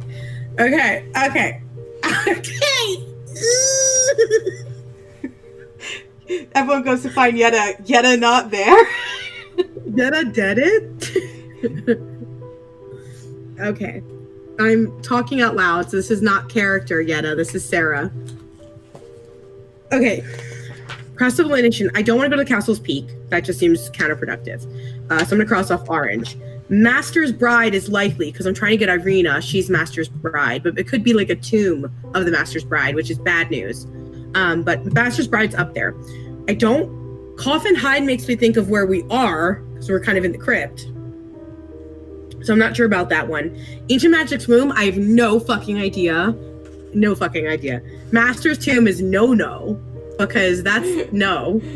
And then To Lure You Seek, I feel like these are all places within the castle and not outside of the castle. Because ideally I just want to be like, boop, I'm outside the castle, we out here. But I don't know which it is. Mountain Spire is kind of interesting because I don't know what that means, like a literal mountain or like the tallest part of like the tower spire. I don't know. Oh, fuck. But that's Castle's Peak. I feel like Mountain Spire is different. And To the Lure You Seek, I don't know. I'm guessing it's a library, but maybe it's like the tower, like the Von Richten Tower. But why would he have a teleportation system? That doesn't make sense. Oh, fucking A. I really should, just to be clear, I really shouldn't go back to Asher. Right? I should be like, yo, Asher, which one do I pick? That would be too much, right? Yeah, it ruins the fun, definitely. Yeah. You won't know anyway, so you're just ruining a goodbye. Fuck. I'm still raw-hooded at this point. Mm-hmm. Right? It hasn't been an hour. You are still raw-hooded. Okay. I'm feeling like... So scared. So scared. I'm feeling like Master's Bride. Maybe she has like a separate bedroom than him, but she's in her chamber. That doesn't... I'm gonna die. I don't like this. Is that your choice? No, it's not. Really? I'm so scared. I want to cry. Don't cry. Mountain Spire. Okay, let's cross off. I don't want Master's Tomb. I don't want Ancient Magic's Womb. That just seems bad. Coffin Hides, I feel like it's where, like, close to where I am, like the crypt. So I'm going to cross that off because I'm already there. I'm going Master's Bride. I'm picking up the indigo and I'm throwing it in the flame. Yedda, as you're debating what stone to pick up and throw into the brazier, you hear usually a calm voice, bored voice, call out, "I'd hurry up if I were you." And you hear the footsteps of several stomping voices coming down. I'm going with Master's Bride. You grab indigo. I'm gonna die. As you grab As you grab the indigo and stone and throw it into the brazier, you can see the flame turns a bright indigo color. And then back from white to indigo. And you can, as you look up, you can see the sand from the hourglass begin to fall through the hourglass. You wait there a moment, nothing happens. The color of the fire begins to grow brighter. I jump into it. Well, it's a flame, like, in front of you. I touch it? Yeah, you are teleported. Oh my god! I cannot... I just want to tell you, like, I know they're not going to believe it anyway. Did I help you at all making your choice? No, none at all. I have no idea if it's right yet. I don't even know if it's right. Okay. Give me 1 second. I'm still thinking I should have done Lure to Seek, but I don't think I'm going to get out of here. I think I just got sent back to a room, and then we have to escape it still. You know what I mean? I don't know. It was between the last three. It was red, orange, or indigo. Those were my last three options. Lure You Seek, Castle Peak, Master's Bride. Those are the three I was split between.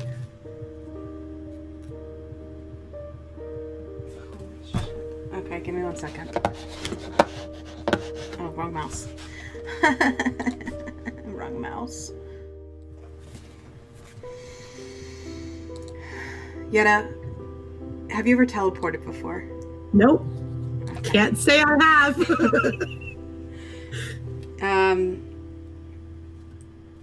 You were teleported into a room. At this point, it is dark. It is nighttime. The night before. This is as they're running away from the town. Are you serious? This is the same night, because the next morning is when they run away. This is just after dinner, too. Right? So they're going up to the Abbot. They're doing already all at that. the Abbot. They're at the Abbey. They're getting Esmeralda. This might be the ghost fight. This is just after the ghost fight. I'd say we're picking up at the end of last session. Yeah, when they're leaving to go talk to the Abbot. They're leaving to talk to the Abbot around this time. Okay. I didn't prompt you or anything, right? No, I still don't even know where the fuck I am. You guys are always going to think I did something, I swear to God. Yedda, you appear in a room. It is dark, but there is some lighting. You can see to the left of you are wooden stairs that climb now about up to this loft with a pinched roof and a door in the center of the south wall, which is right here. Unlit lanterns hang from the rafters, and a rope dangles from a bronze bell lodged in a belfry 30 feet overhead. The room is filled with the sound of beautiful music, a melody so enchanting that it adds a bit of much-needed warmth to the otherwise freezing room. A black shroud covers a humanoid shape lying on a wooden table. The music does nothing to stir it. A cot heaped with furs rests in the northeast corner, surrounded by empty wine bottles. An oil lamp burns atop a table nearby, silhouetting a squat creature that has 2 heads. Oh my God. It sits on the edge of the cot with a veal between its legs. With a crustacean, claw-like appendage, it grasps the neck of the instrument while running a bow gently across its strings with its human head. Hello? You'll see him startle as his eyes were closed and focusing on the music. How did you get here? Where am I? Who are you? My name is Yedda. Who are you? As he stopped in shock looking at you, the music has stopped and you'll see the second head asleep opens and starts to cry out. You see him start to frantically play the viol again, and you'll see I pull up mine and match the tune and harmonize with it. He'll stop, and you as you continue to play, you'll see that this creature begins to fall asleep. I'm Cloven. Cloven? Where are we?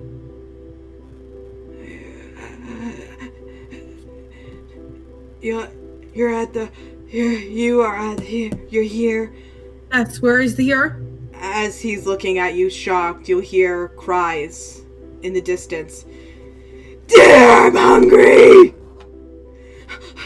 Keep playing.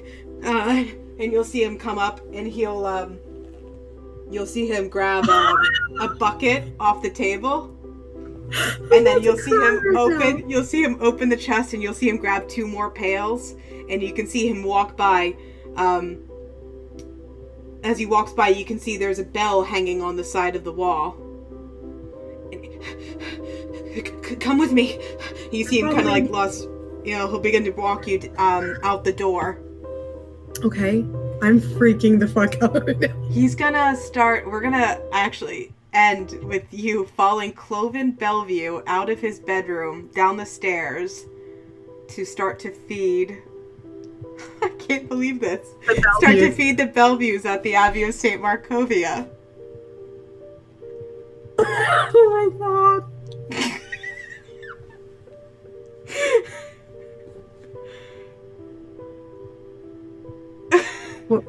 Oh my God. So I left the castle. You left the castle. but I didn't get Irina. You didn't. Oh shit! Did he know that? Did Asher know that? That you had, yeah. That room was a teleportation room. He figured something out. Fuck. So he's kind of doomed.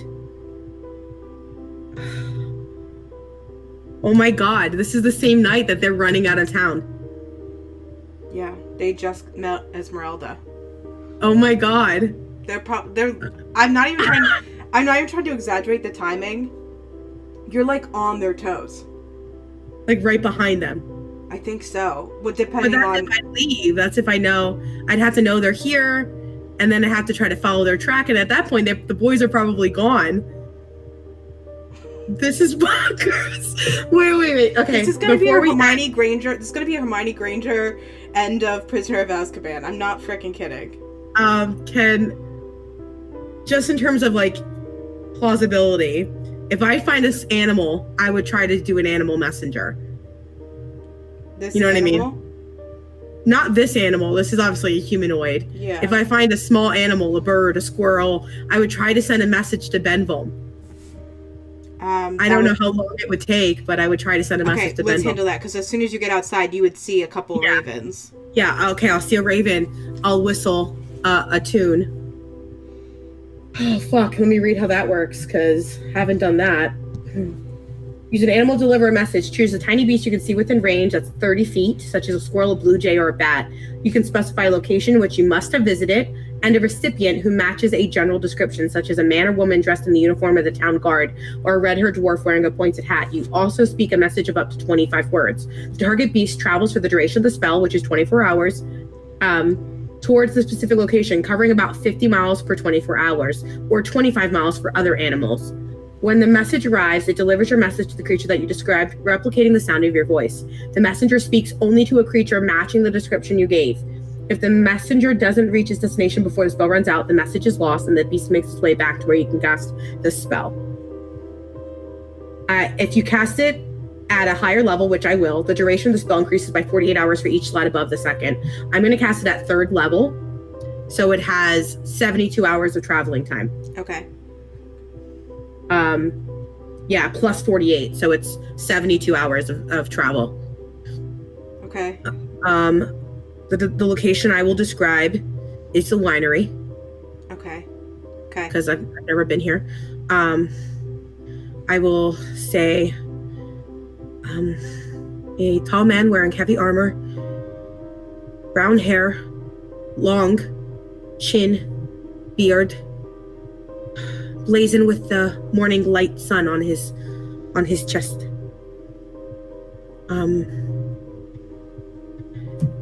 Benville, I am safe. I am not at the castle. I am with a 2-headed man.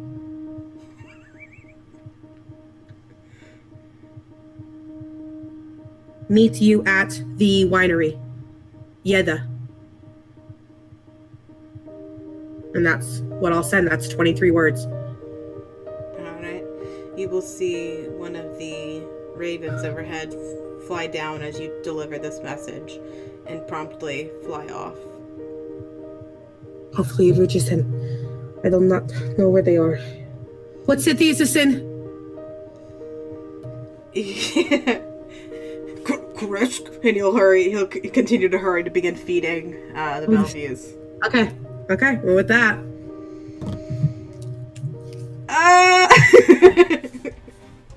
Wow, so Yedda could have really gone almost anywhere with that. Not almost anywhere. Anywhere. to Mountain Spire. Lore you see Castle Peak. Castle Peak is always the top of the castle. Master's Bride is what I picked. So this is where the Master Bride was. This is where she was from. Master's Bride. I mean, she's from Kresk. She's from here.